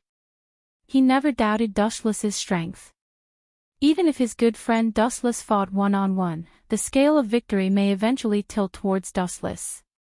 After all, Dustless's strength was there, and Kasuke Urahara chose to cooperate with him because he knew how strong he was. In short, without benefits, everything was in vain. Chapter 11:26. Urahara Kasuke bowed his head and was silent for a while. His head was dizzy and very uncomfortable. After thinking hard for a long time, he still didn't think that he could give Dustless anything. Hee. Manager Urahara seems to be very confused. Dustless chuckled, then his face changed, and said with a cunning look, "How about I say a condition?" Hearing this, Urahara Kasuke restrained his expression, and a cautious look flashed across his face. Staring at Dustless's gloomy face, Urahara Kasuke instinctively felt that something was wrong. He seemed to be making a deal with the devil. Being stared at by Dustless's shining eyes, Urahara Kasuke felt uncomfortable and had a feeling that a great disaster was coming. It doesn't matter if you don't agree, but one thing is certain, Soul Society will not last long. Dustless said calmly, and deliberately added, Head Captain Yamamoto is old, and Soul Society has been severely damaged by me before. The probability of them blocking Quincy's attack is 0, and they are close to extinction. Urahara Kasuke's face turned black and extremely ugly. He gritted his teeth and said, "What's the condition? Let's hear it." "I knew you would agree, so why are you hiding it?" Dustless was very disdainful, and immediately thought for a moment and said, "One day in the future, after Soul King falls, you must stand up and support me to become the new Soul King." Urahara Kasuke was petrified, his eyes widened, and stared at Dustless in a daze. "Are you serious? Soul King will never fall." Hearing this, Urahara Kasuke's first thought was that he had misheard. The fall of Soul King is inevitable. Even if Yawatch lets Soul King go, Dustless will not let Soul King go. He will devour Soul King in some way, and his strength will be increased explosively. Don't think it's incredible, only I can replace Soul King in the world. Wuchen raised his eyebrows in an unusually serious manner. Soon after, he changed the topic and said, "Why do you think Squad Zero didn't kill me to prevent future troubles? In fact, Yawatch is a nightmare for them. After the Spirit King is killed, they can use me as a replacement." Urahara Kasuke nodded in agreement. The existence of Psionic King was a disgrace to Yawatch. Therefore, he wanted to kill Psionic King by any means possible. It was understandable that Team Zero wanted to find a spare tire. However, the existence of the Spirit King is extremely special. Can you really replace him? He is the foundation to maintain the operation of the world. Not everyone can do it. Urahara Kasuke was puzzled and full of doubts. "You don't have to worry about this. Do you agree to my conditions or refuse?" Dustless shook his head, apparently not interested in answering Urahara Kasuke's question. If you can really do it, I will definitely support you in the future. After all, this is not good for Soul Society. Urahara Kasuke finally chose to compromise. At the same time, he was relieved. If Dustless could really become the Spirit King, then it would be the best. It also meant that this mortal enemy would become an ally from now on. Even if this ally was very strange, and his temper was unpredictable, at least from now on, he could barely be regarded as a comrade in the trenches. "You group of idiots are simply stubborn. Of course, I can't replace the Spirit King, but I can change to another way." A group of big idiots. Seeing Urahara Kasuke smiling, Dustless slandered in his heart. Frankly speaking, he really couldn't replace the Spirit King. After all, the Spirit King was created by human factors, and its purpose was to stabilize the entry and exit of souls. Although Dustless had many abilities, he was not omnipotent. He couldn't stabilize the entry and exit of souls in Hueco Mundo, the modern world, and soul society. However, if one day the Spirit King and Dustless merged into one, then it would be a different story. Of course, it didn't mean that Dustless himself and the Spirit King merged into one. Just thinking about the Spirit King's strange appearance, Dustless couldn't help but shudder. Absorb the Spirit King into the Hogyoku, let them merge into one, and then I merge with the Hogyoku, then I will be a brand new Spirit King. You group of idiots are really stupid. Looking at Urahara Kasuke with pity, Dustless's heart was full of sympathy. After absorbing the Spirit King, the Hogyoku naturally became a brand new radiant, and could provide Dustless with more Ryatsu. Although the Hogyoku claimed to be able to evolve infinitely, but since its consciousness was destroyed by him, its ability was greatly reduced. After absorbing the Spirit King, it could naturally make up for the previous fragmentation, and it was possible to go to the next level. It could make up for the loss after erasing the Hogyoku, expand the Hogyoku's limit, and also become the god of death, the Spirit King, becoming the unique supreme leader, commanding the entire death god. Dustless obviously didn't suffer a loss in this deal. It was profitable, and it was very big. But then again, how do you want me to help Death God? Even if my identity is exposed, I don't want to become a wanted criminal in soul society again. Staring at Urahara Kasuke's proud smile, Dustless's tone left no room for negotiation. Of course, this is a must. Perhaps because he was in a good mood, Urahara Kasuke suddenly became incomparably flamboyant. He opened his white and blue folding fan, covering half of his face, and smiled. What you want to do is actually very simple. Simple. Hearing this, Dustless directly turned a deaf ear. Urahara Kasuke was willing to lower himself to cooperate with him. It was definitely not a simple task. At least, he couldn't do it himself, otherwise, he wouldn't have made an unnecessary move to cooperate with Dustless. Chapter 11:27. Quietly looking at the complacent Urahara Kasuke, Wuchen couldn't help but feel funny, especially looking at the bandages all over Urahara Kasuke's body. His mind was even more strange. If Urahara Kasuke knew that the person who plotted against him was Wuchen, who knew what he would think? But now, it didn't matter anymore. Your Excellency's task is very simple. Defeat the current leader of Quincy, Jugram. Hearing this, Dustless slightly raised his eyebrows, glanced at Urahara Kasuke suspiciously, and confirmed again, I said before, I won't expose my identity. Dustless rejected Urahara Kasuke without hesitation, feeling that this guy was pushing him into a fire pit. Of course, I know this. There's no need to worry, I've prepared everything. Urahara Kasuke smiled mysteriously, looking very cunning and despicable. I've set up a barrier in Soul Society in advance. As long as we lure Jugram over and defeat this leader of Quincy, other people's attacks will collapse on their own. It's not luck that this guy was able to plot against Sosuke Aizen in the future. Such foresight. I have to guard against him. After taking a deep look at Urahara Kasuke, Dustless withdrew his gaze and nodded, no problem, I also want to see how different this Jugram is. Dustless's eyes were filled with expectation.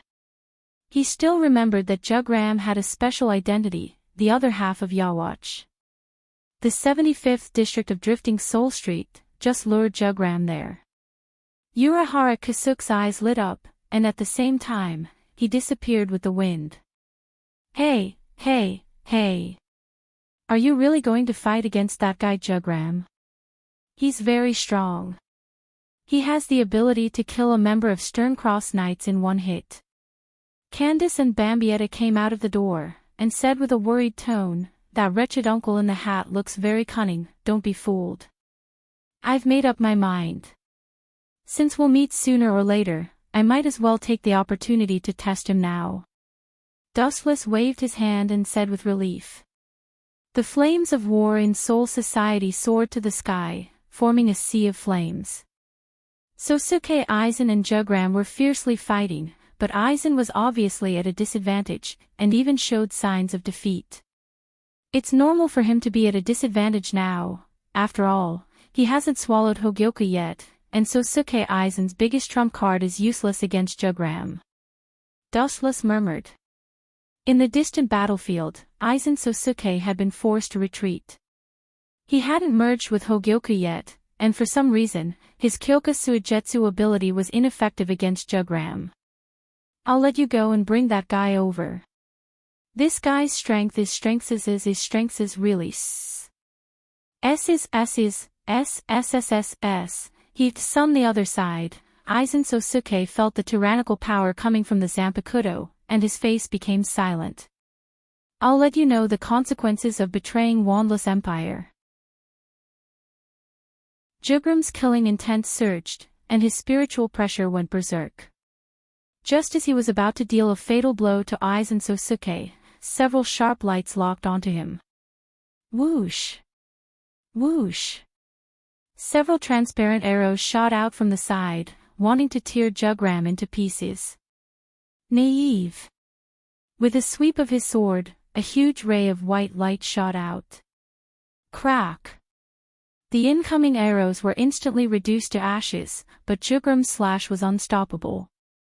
It flew toward the attacker like a rainbow piercing through the sun. Agility! A ripple appeared in Jugram's eyes, and he was very surprised when he saw who it was.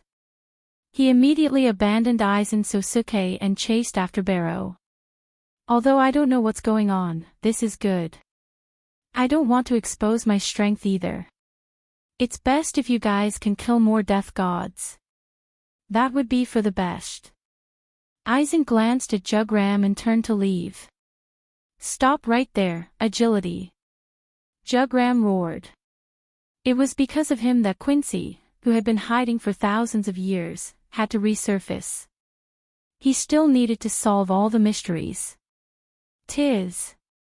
On the 75th Street, Dustless, who was resting, opened his eyes and stared at the figure coming from the horizon. A teasing smile appeared on his face. Agility Barrow was controlled by his Rinnegan. After a while, Agility Barrow landed on the ground and strangely disappeared. This is. Jugram narrowed his eyes. His thick black eyebrows were involuntarily raised. His gaze immediately spread out and a smiling Wu Qin was reflected in his eyes. "'Tis you." Jugram was stunned and frowned. "'Tis you who should be suppressed, why are you here?"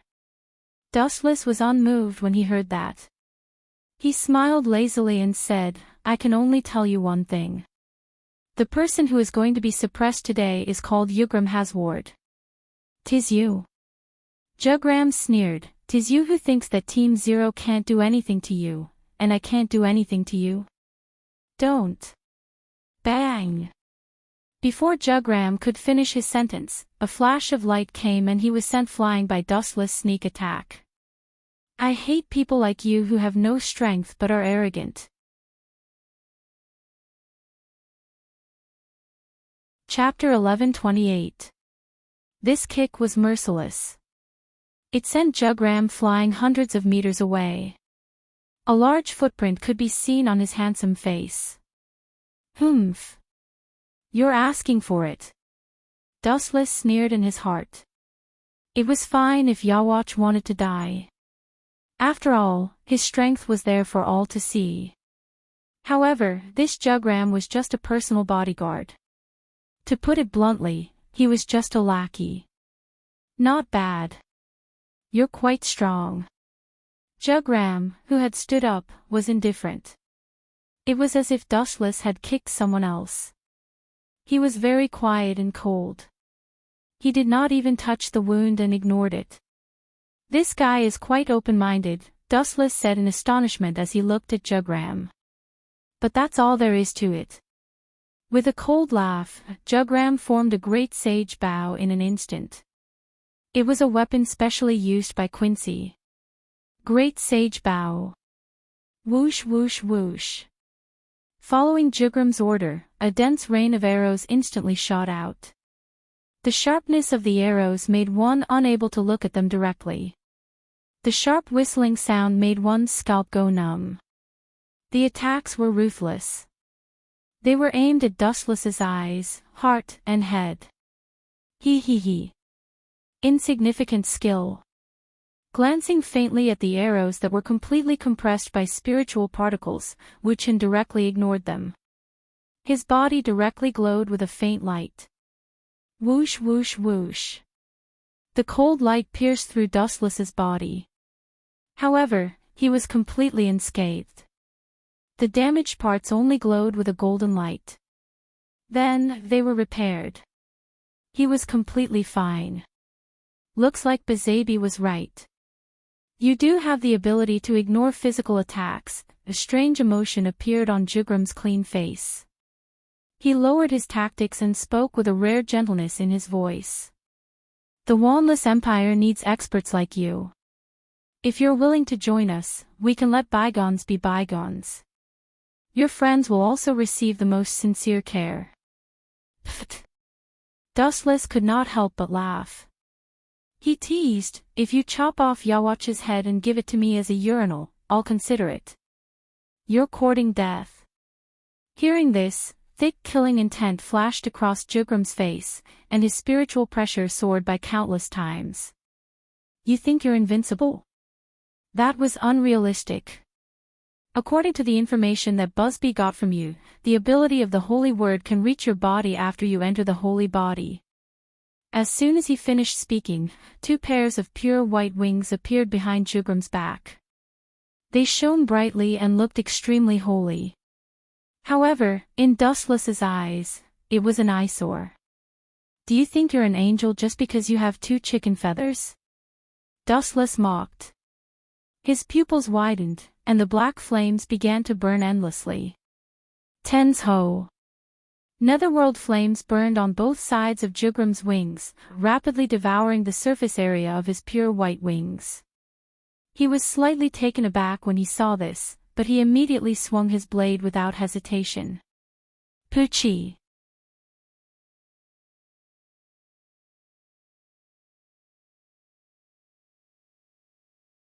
Swish! Swish! Jugram's speed was 10 times faster than before, and he couldn't even catch a glimpse of his shadow. By the time he realized this, Jugram had already sliced through his body. At the crucial moment, Dustless decisively used God's might to materialize himself. You didn't hit me.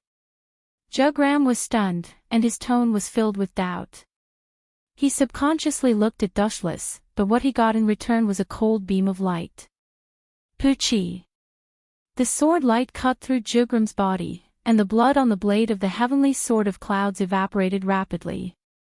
Jugram looked at the wound on his waist and felt the piercing pain all over his body. He couldn't believe it and said, Impossible, you should have been weakened by my ability. Weakened? You have indeed weakened me. Dustless shook his head. His black coffin didn't have any effect on Jugram, and this explained everything. However, even if you weaken me without limit, the difference between the two of us is still like heaven and earth. It's just like an ocean. Even if you suck in 99% of its water, it's not something a stream can compare to. Do you understand what I mean? Jugram's face turned green. How could he not understand what Dustless meant? He sneered and said, in other words, you can deal with me with the remaining 1% of your strength? As expected of Yawach's loyal lackey, so smart. Dustless gave him a thumbs up, and his expression was extremely cold. He unleashed all of his strength and charged at Jugram with his sword. His expression was calm and fearless. Jugram's balancing ability was indeed a heaven-defying and invincible existence.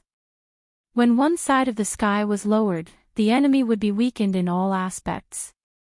On the other hand, Jugram's strength would increase exponentially. However, for a skill like God's might, it was useless no matter how much it was weakened. This skill wasn't an attack in the first place. Bang, bang, bang. The two of them fought back and forth fiercely. Saber light and sword shadows flashed and sparks danced in the air. Boom, boom, boom. Along with a loud boom, a white figure was sent flying. Dustless had won for now. Huff, huff, huff. This bastard's ability actually reduced spiritual pressure, stamina, effort, and even the chakra in my body to a negligible level. Dustless panted heavily. Just a few rounds of fighting and he was already half dead from exhaustion.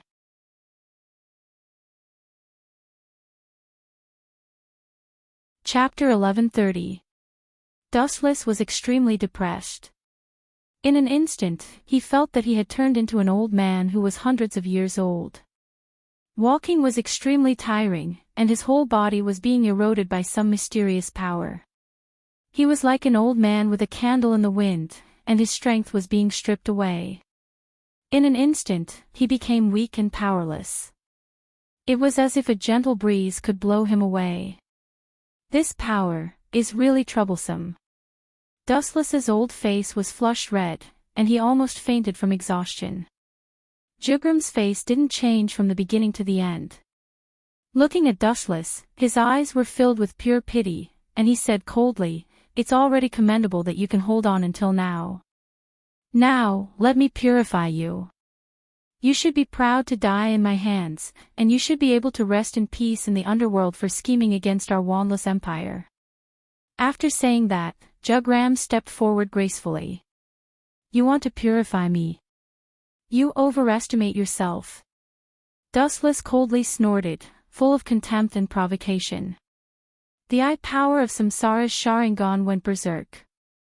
Even if 99% of the eye power was suppressed, the eye power that erupted was still extremely powerful. After all, Dustless was the main body of the Jubi, and his data in all aspects were perfect. Tomb of Samsara, border prison. Several shadows suddenly appeared, and under the control of Dustless's mind, they immediately rushed towards Jugram. Bang bang bang. Dustless's shadows caught Jugram and beat him up without mercy. The most heaven-defying thing was that these shadows all used armament hockey. That fist, which was harder than a meteor, smashed into Jugram's body, causing him to howl in pain and let out a miserable cry. Boom boom boom. As the foot fell, Jugram's whole body was blasted away by the shadow formed by Tomb of Samsara, border prison. His whole body was covered in blood, and his handsome face was badly mutilated. It seems that he used blood-calming equipment.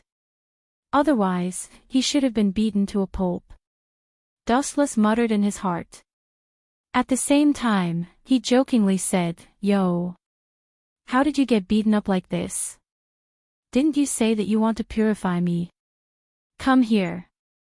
Dustless was full of disdain and contempt, giving people the feeling that he was a villain who had succeeded. He didn't have the slightest good impression of this Jugram. If it wasn't for the chakra and the various powers in his body being weakened, he would have definitely beaten this guy into a pulp. Looking at his eyes that seemed to see through everything, Dustless's stomach, and he couldn't help but want to vomit. As I said before, even though the river dried up, it's not something that a small stream like you can compare, Dustless said indifferently. Perhaps Jugram couldn't see it, but there were several shadows in front of him. It was impossible for Jugram to get close to Dustless. What kind of despicable trick, you? Jugrams of Samsaras. After being beaten up for no reason, he was abnormally angry, and the most annoying thing was that he couldn't even find a trace of the enemy. They're right in front of you, but you can't see them. Dustless shook his head in pity, full of sarcasm. The shadows he formed using Samsara's tomb, border prison were all standing in front of Jugram, but he couldn't see them. Since you've shown me such a powerful ability, I'll also open your eyes. Dustless's face turned red, and he laughed sinisterly. At the same time, the shadows controlled by his mind began to attack Jugram again. Without exception, their fists were all covered with armament hockey. Poochie. Caught off guard, Jugram was sent flying by the incoming fist. His handsome chin was knocked askew, his teeth fell to the ground, and blood dyed his mouth red. Blood calming armor. A large amount of Ryatsu was injected into the meridians under the skin, and the surface was immediately covered with dense lines. Jugram, who was helpless, could only passively take the beating. He was blinded, and he couldn't see who attacked him at all. In just a few seconds, Jugram was beaten black and blue. His whole body was dripping with blood, and he looked very miserable. His whole person was like a prisoner on death row, and he was extremely embarrassed. I won't let you die so easily. What you've given me, I'll return to you hundreds of times. Dushless said coldly. He gave off the feeling of a demon, and there was no human aura at all. Boom boom boom.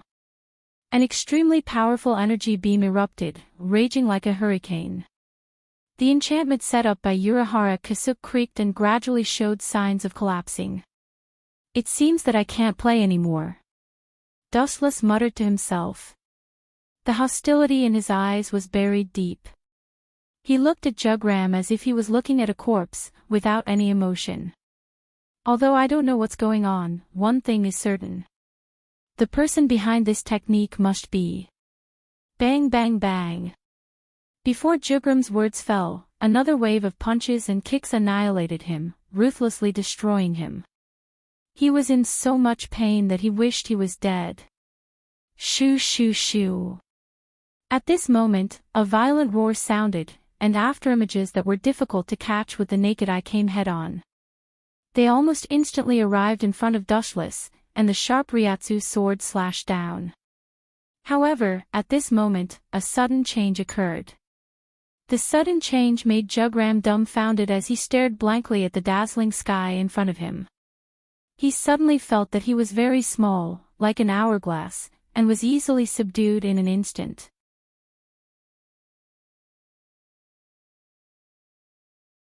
Chapter 1131.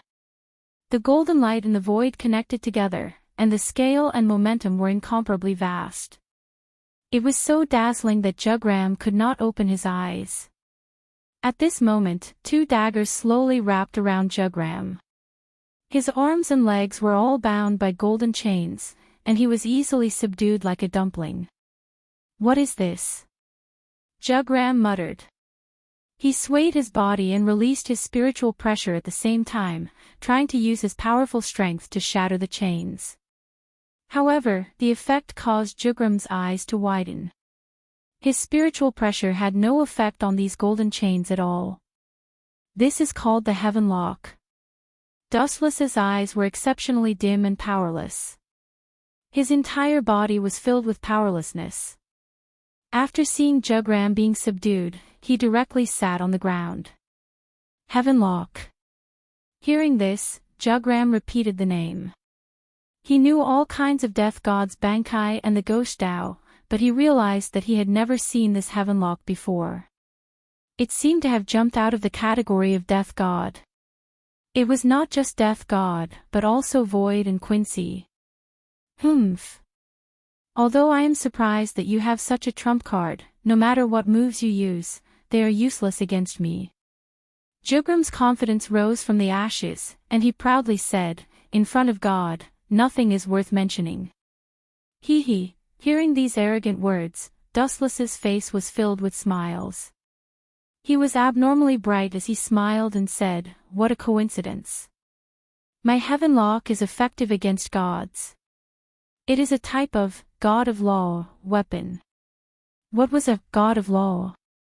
It could be understood that it was specially used to restrict gods. Nonsense. Hearing this, Jugram laughed coldly and unleashed even more powerful spiritual pressure. At the same time, his heaven-defying ability of balance was strengthened without limit, weakening the effects of the Heaven Lock. I will show you that the so-called God of Law weapon is actually a piece of scrap metal. Under Jugram's effect, the golden Heaven Lock instantly turned into a trash-like existence. It lost its previous golden luster and became dim. Some parts even rusted. Can such a thing still be called God of Law? Jugram coldly asked. His spiritual pressure spread out in all directions. Just as he was about to completely shatter the heaven lock, a change suddenly occurred. Clang! Clang! Clang! Heavy spiritual pressure washed over the rusty heaven lock, but it didn't seem to have any effect. The only thing it did was make a series of crisp sounds. Apart from that, there was nothing special about it. How is this possible? Jugram's pupils shrank when he saw this. His pupils dilated several times as he looked at the firm heavenly lock.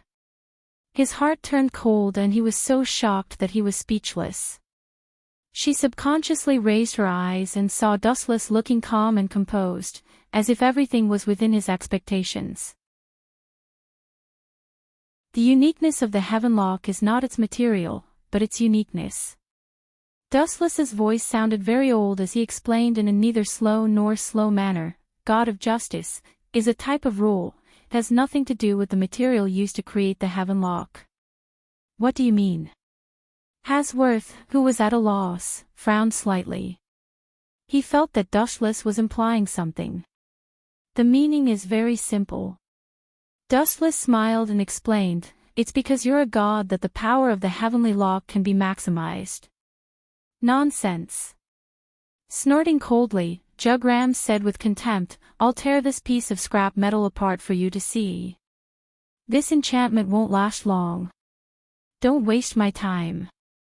Dustless glanced at Jugram, who had a ferocious expression, and lowered his right arm. The light in the void instantly shone to the extreme. Swoosh, swoosh, swoosh.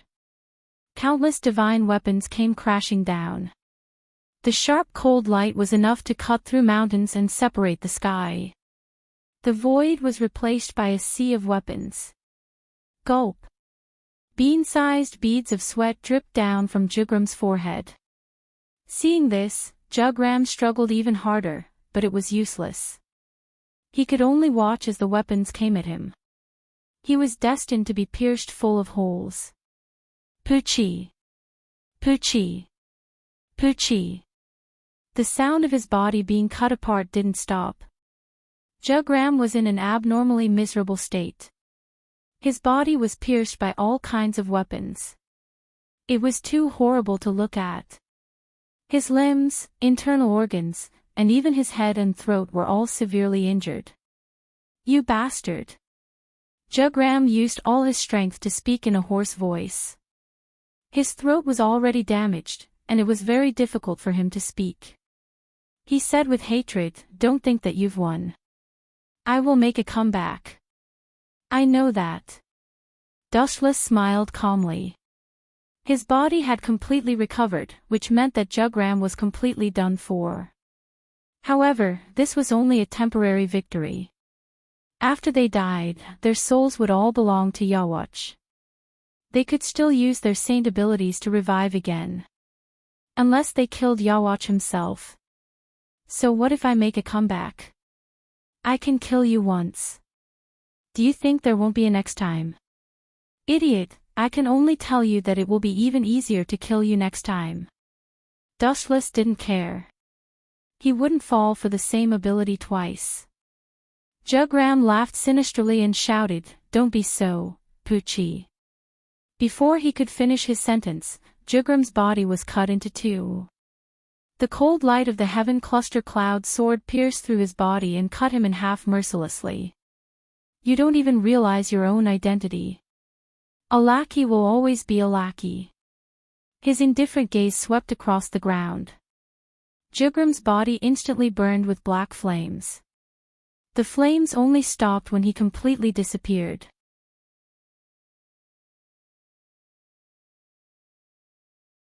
Chapter 1132. Dustless looked expressionlessly at Jugram, who was being burned by the raging fire. His heart was abnormally calm.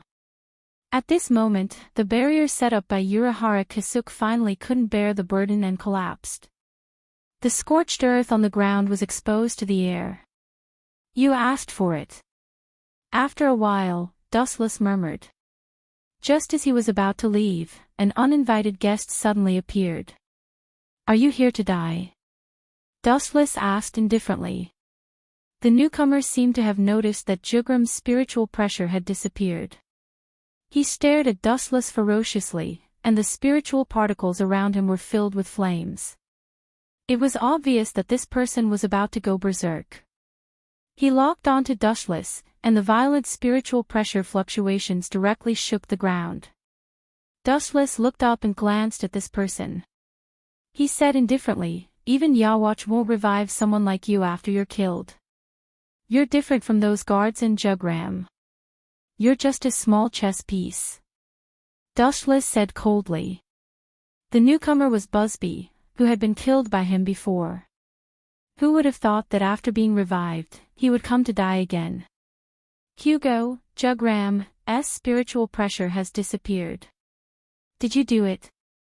Busby tried his best to retract the flames that were about to erupt from his body, and waited for Dustless's answer with a twisted face.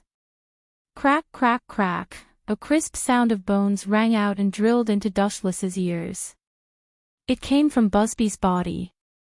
Dustless saw that he was so angry that his bones were creaking. As you can see, Dustless still maintained his indifference. His indifferent tone was as if he was talking about a trivial matter. "Impossible. You can't kill Hugo at your level. You must have used some despicable and insidious trick." As if he had been greatly insulted, Busby roared furiously. "You're no different from a wild beast." Dustless shook his head and glanced at Busby. He gave him a look of pity and turned to leave. He had no desire to kill someone who was filled with anger and had already killed once. "Stop right there." With a low roar, Busby turned into a flaming hurricane and rushed out, instantly sealing off Dustless's path of retreat. "Get out of my way before I have the thought of killing you." Dustless's eyes flashed with killing intent. He closed his eyes and muttered to himself, as if lamenting why there were so many idiots who overestimated themselves in this world. His expression was as ferocious as a wild beast's. Busby didn't appreciate it. He flicked his fingers, gathering spiritual particles, and a sharp light shot out. Holy annihilation arrow. Sensing the incoming killing intent, Dustless suddenly opened his eyes. Many arrows compressed by Lingzi pierced toward him. Dustless's face flashed with a touch of cold hostility. Binding Tao 81, space shattering. The transparent wall cut off the world. Even though it was as thin as a cicada's wing and seemed to be unable to withstand a single blow, Dustless was as immovable as a mountain. His quiet appearance was extremely calm. Bang, bang, bang. After a few consecutive collisions, the transparent barrier remained unmoved and defended against Busby's attacks. Boom, boom, boom. Seeing this, Busby didn't have the slightest awareness of being weak. Instead, the Ryatsu all over his body rolled, and he planned to fight to the death. "You're hopeless." Dustless was too lazy to talk nonsense. His pupils slightly widened, and ripples surged out from his rinnegan. The 9 mysterious Magatama shook, and he disappeared without a trace. Where did he go? Busby was taken aback and immediately looked for Dustless's trace in exasperation. Poochie! A sharp light came from behind and instantly pierced through Busby's body. When did this happen? Looking at the scorching light sword in his chest in disbelief, Busby's face was as pale as paper. Sensing that his vitality was rapidly draining, he used all his strength to turn his head. The one holding the sword was Dustless with a deathly expression. "It's impossible for you to spy on heavenly hand power at your level." Dustless spat out a sentence from the corner of his mouth. His entire body was filled with murderous intent. He immediately lifted his thumb and aimed at Busby's head. Tao Breaker 88, Flying Dragon strikes the thief. A thick flash erupted from the tip of his finger, and Busby, who was close to him, instantly collapsed. Not even a corpse was left behind. He was directly crushed into dust by the flash. Ah! You're really strong. No wonder you can face the captain and Team Zero alone. At this moment, a shocked voice suddenly sounded. A young man wearing a kimono, a hat, and a crutch descended from the sky. Of course, his voice was filled with fear. Glancing at him, Dustless retracted his gaze. This person was Urahara Kasuk. You're the one who lured that mohawk here, right, Manager Urahara? Closing his eyes, Dustless carefully sensed the changes within a radius of tens of miles. He opened his eyes again, revealing a strange look. Urahara Kasuk, you seem to have misunderstood something. I'm cooperating with you, not being used by you. Revealing a thick killing intent, the ground was covered with a layer of frost. Dustless warned, once I feel that I'm not getting any benefits from cooperating with you, I'll immediately stop and even fight with you. Using you as a tool. How is that possible? Everything is a misunderstanding. Urahara Kasuk made his signature move, covering half of his face with a fan, and smiled. That guy seems to be called Busby. He's a close friend of Jugram, who was killed by you. It's normal for him to feel his spiritual pressure disappear and come to help, Captain Dustless. I hope so. Dustless directly refused, and then added, don't call me Captain. That's all in the past. Now, I only have one purpose, to replace the Soul King. That means we still have room for cooperation. Happy cooperation in the future. Urahara Kasuk laughed, but his laughter was very embarrassed. It sounded very forced, full of vigilance and fear. He clearly saw the battle just now. If it weren't for his heaven-defying ability, Urahara Kasuk was sure that Jugram would have been instantly killed.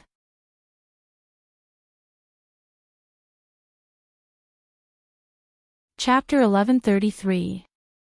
Urahara Kasuk had a new understanding of Dustless's strength. He had already reached the realm of perfection. Now that he was so terrifying without the Hogyoku, once he got the Hogyoku, he would become a godlike enemy. Just imagining it, his blood and breathing would not be smooth. The basis of our cooperation will never change, you can rest assured. Urahara Kasuk patted his thin and weak chest and promised. His words were full of sincerity. I hope so. After glancing at Urahara Kasuk, Dustless turned and left.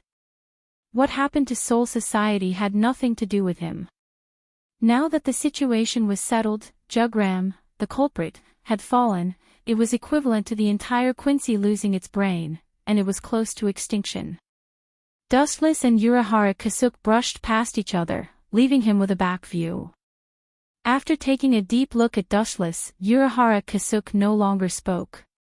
Time flew by, and 5 years had passed in the blink of an eye. Everything had changed. In the great battle of Soul Society, Death God finally annihilated Quincy after much effort. However, Death God's side was also seriously injured, and the entire Soul Society was almost destroyed. All the captains, including the head captain, were seriously injured. What Dustless cared about the most was not the Quincy, but the major incident that happened a day ago. As expected, they were resurrected early. In the modern world, Dustless, who was leaning on the sofa, muttered to himself. Just yesterday, all the Quincy in the world, only those with impure bloodlines, died inexplicably. Dustless knew that this was Yawatch's doing. Shaking his head, he did not think about it anymore. Dustless also had no choice. Yawatch was hiding in the dark, and his exact location was unknown. He could only wait silently for the day Yawatch made his move. However, that old man must be about to explode. After a while, Dustless's lips curled up, revealing a gloating smile. The complete annihilation of Wandless Empire was enough to make Yawatch vomit blood. Although Yawatch could resurrect everyone with the Saint ability, that was only if there were enough souls. He had just been resurrected, and he already needed to extract the power of Quincy to recover his strength, let alone resurrecting the Stern Ritter. Even if he could do it, he was powerless. At this moment, within the Wanless Empire, a figure was gritting his teeth in anger as he looked at the desolate ice palace. Who did this? Hysterical howls that contained overflowing hostility spread out, causing the entire world to tremble. The scene was especially horrifying. This person had long black hair and a beard. He had a deep and ferocious appearance. His eyes were red, and his expression was frightening. He had 3 silver medals on his collar, and he wore a dark red cloak. It was Yawach. Your Majesty, this is all my fault. Behind him stood a golden-haired man. He was slender, handsome, and had a noble aura.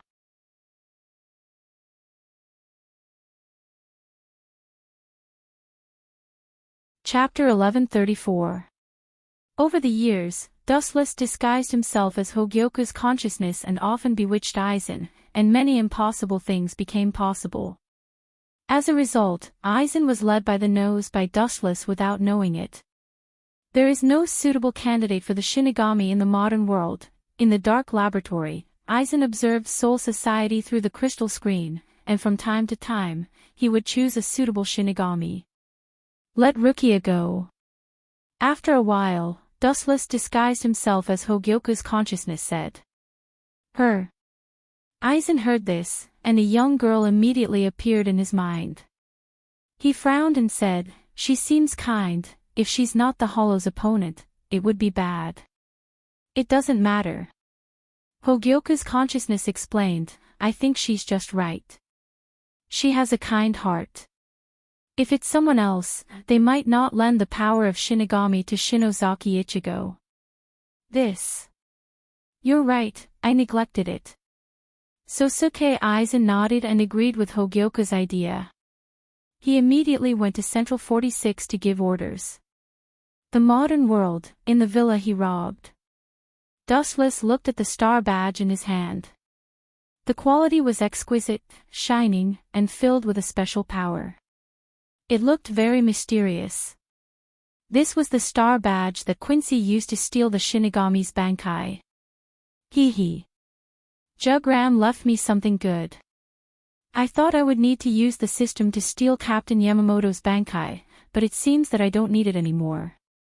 Dustless looked at the star badge in his hand and smiled viciously.